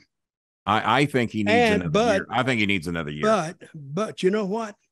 They could save Roman by having him get hurt. He can't defend. and he's got to give it up. Mm-hmm. That way nobody beats him. Then you go with Cody. Or do we come up with this great idea here? The interim champion. We could do the interim. Oh, that's already been done, and it's stupid. Yeah. And I hate that. I hate that. Stupid. And have you seen any of the AEW All Access shows? No. If you have a DVR or some type of recording, or maybe they're on YouTube, you have to see these 3 AEW All Access shows to where they talk totally smart about the business, who they've got heat with, who they don't like. They're pissed at who's these Spanish girl that they got the heat with. She got hurt. Thunder Rosa. They bitch about her. They bitch about the interim championship. They say Toni Storm is just being slapped because apparently she's one of the champions now, but they call her the interim champion. And I think that is the dumbest goddamn thing, because Memphis would have that happen from time to time. You got stripped of the title, you'd have a fucking tournament, and somebody else would be the champion. And when they get better, they come back and they fight for the goddamn belt. What's the problem with that? Why an interim champion? And they've done it a couple of times. Interim champion. They did it with you know something, Kenny, you need to trot your little ass up to Stanford. Yeah, walk in a creative room and said, "Hey, this is what you should do," and take charge of that room. Of course, they'd beat the shit out of you and throw you out on the street. And they'd take your point. As long as they took my point, who cares about the ass whipping? But no money. But with no, well, yeah, I forgot about that part. My son drove by Stanford. He didn't even know he was on the right road. He says, "Yeah, I think the WWE office is somewhere around here." And he's Dad. And he calls me, takes me. He said, "We're driving by the goddamn Stanford." I said, "I never got close to that building." I said, "You ought to go in there and tell him you're Bolin's kid and make some demands." He said, "I almost thought about doing it." "Yeah, I'm Kenny Bolin's son. I've been told to come here. Y'all need some help." He didn't do it. It would have been a good idea. It probably would have worked. Oh, my name's got a lot of clout up there, you know. James, any questions?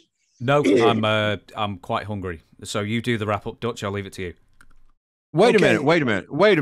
We're wrapping this shit up. That's the biggest fucking insult ever been thrown my direction. You would rather eat than ask me a question? It's 7 p.m. I'm starving, man. I did actually I don't give a shit. I eat at midnight many nights when I'm doing a podcast. I do have a question. Insult my Kenny, guest. I do have a question for you. Who was the bigger Lawler fan, you or Eddie Gilbert? That is a good question. That is a good question. I was the bigger fan. Eddie emulated him more. Eddie totally stole everything Lawler ever did. And I always wondered how Tommy felt about that I was a fairly big deal in Memphis, tag team wrestling with Eddie Marlin, but you worship Lawler instead of your father. I always wondered how Eddie felt about, or Tommy felt about that. Did you ever think there was heat because of that? And then we'll wrap it up with that. But I was probably the bigger fan. I almost looked at Jerry as a brother. I probably didn't drink because of Jerry. I didn't work out because of Jerry, because he never did. Like you needed some encouragement. Yeah, I didn't need much, but my father left at the age of 14, and Jerry, in my mind, became my big brother, and I emulated him with everything.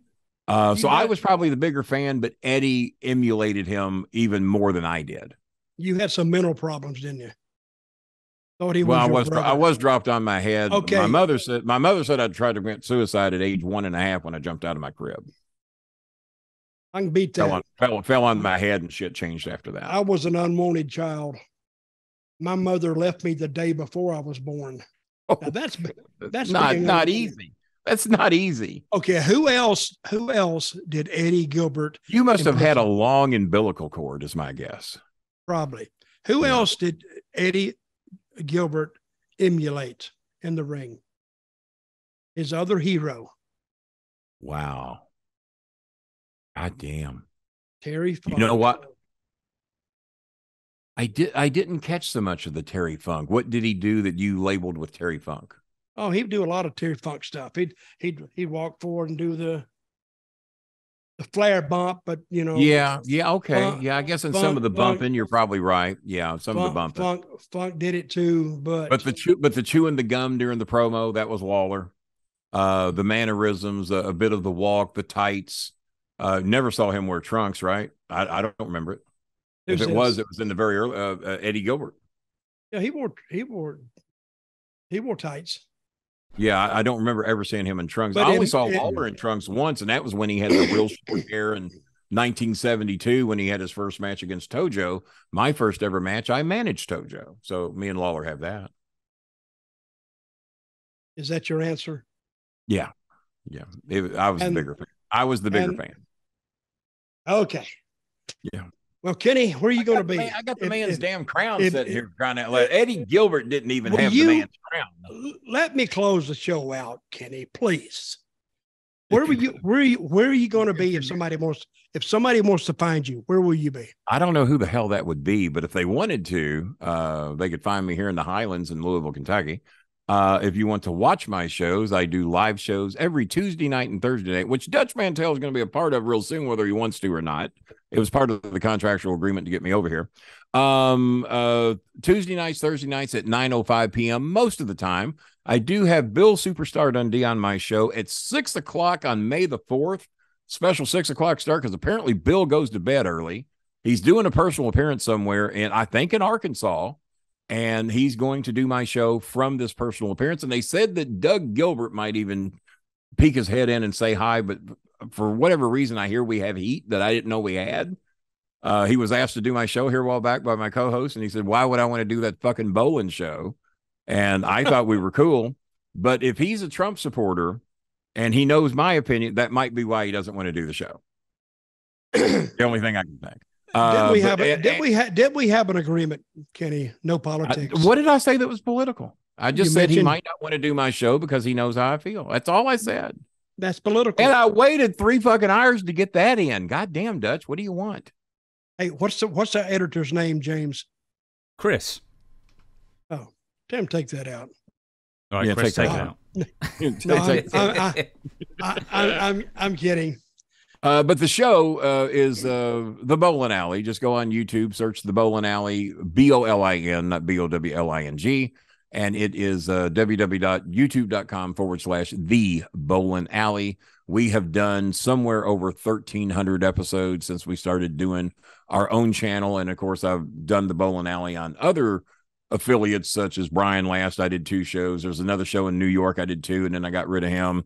But we're our own thing now. We're kind of a big deal with small viewers, is what we are. That's we think we're a big deal, but the viewers say otherwise. Okay, folks, we're going to wrap this up. 86,000 subscribers over here. Did that go up to 90 today? We're hoping this goes up today. Okay. You might lose some. You might lose to stay steady. Well, if we lose, that'll be the last time. I won't be back. I was invited, but only if my 4,000 subscribers add to your 86 for a total of 90, and I think we can do that. Yeah. Well, I thought that was 90,000 is pretty good. That's not bad. That's more than I got. Yeah, that's more great. than I got. Okay, we're going to wrap this up, Kenny. I want to thank you for being here. We'll do another one sometime. This show has pending on the subscribers. Yeah, it went. Matter of fact, the promoter's at the door here in Jonesboro. He says we've dicked around too long. We need to get our ass in here and get paid. Kenny, the next time I do this show with you on it, I'm just going to step back and just let you do it. When you say James, it's not a bad idea. I can handle it. Okay. I can handle it.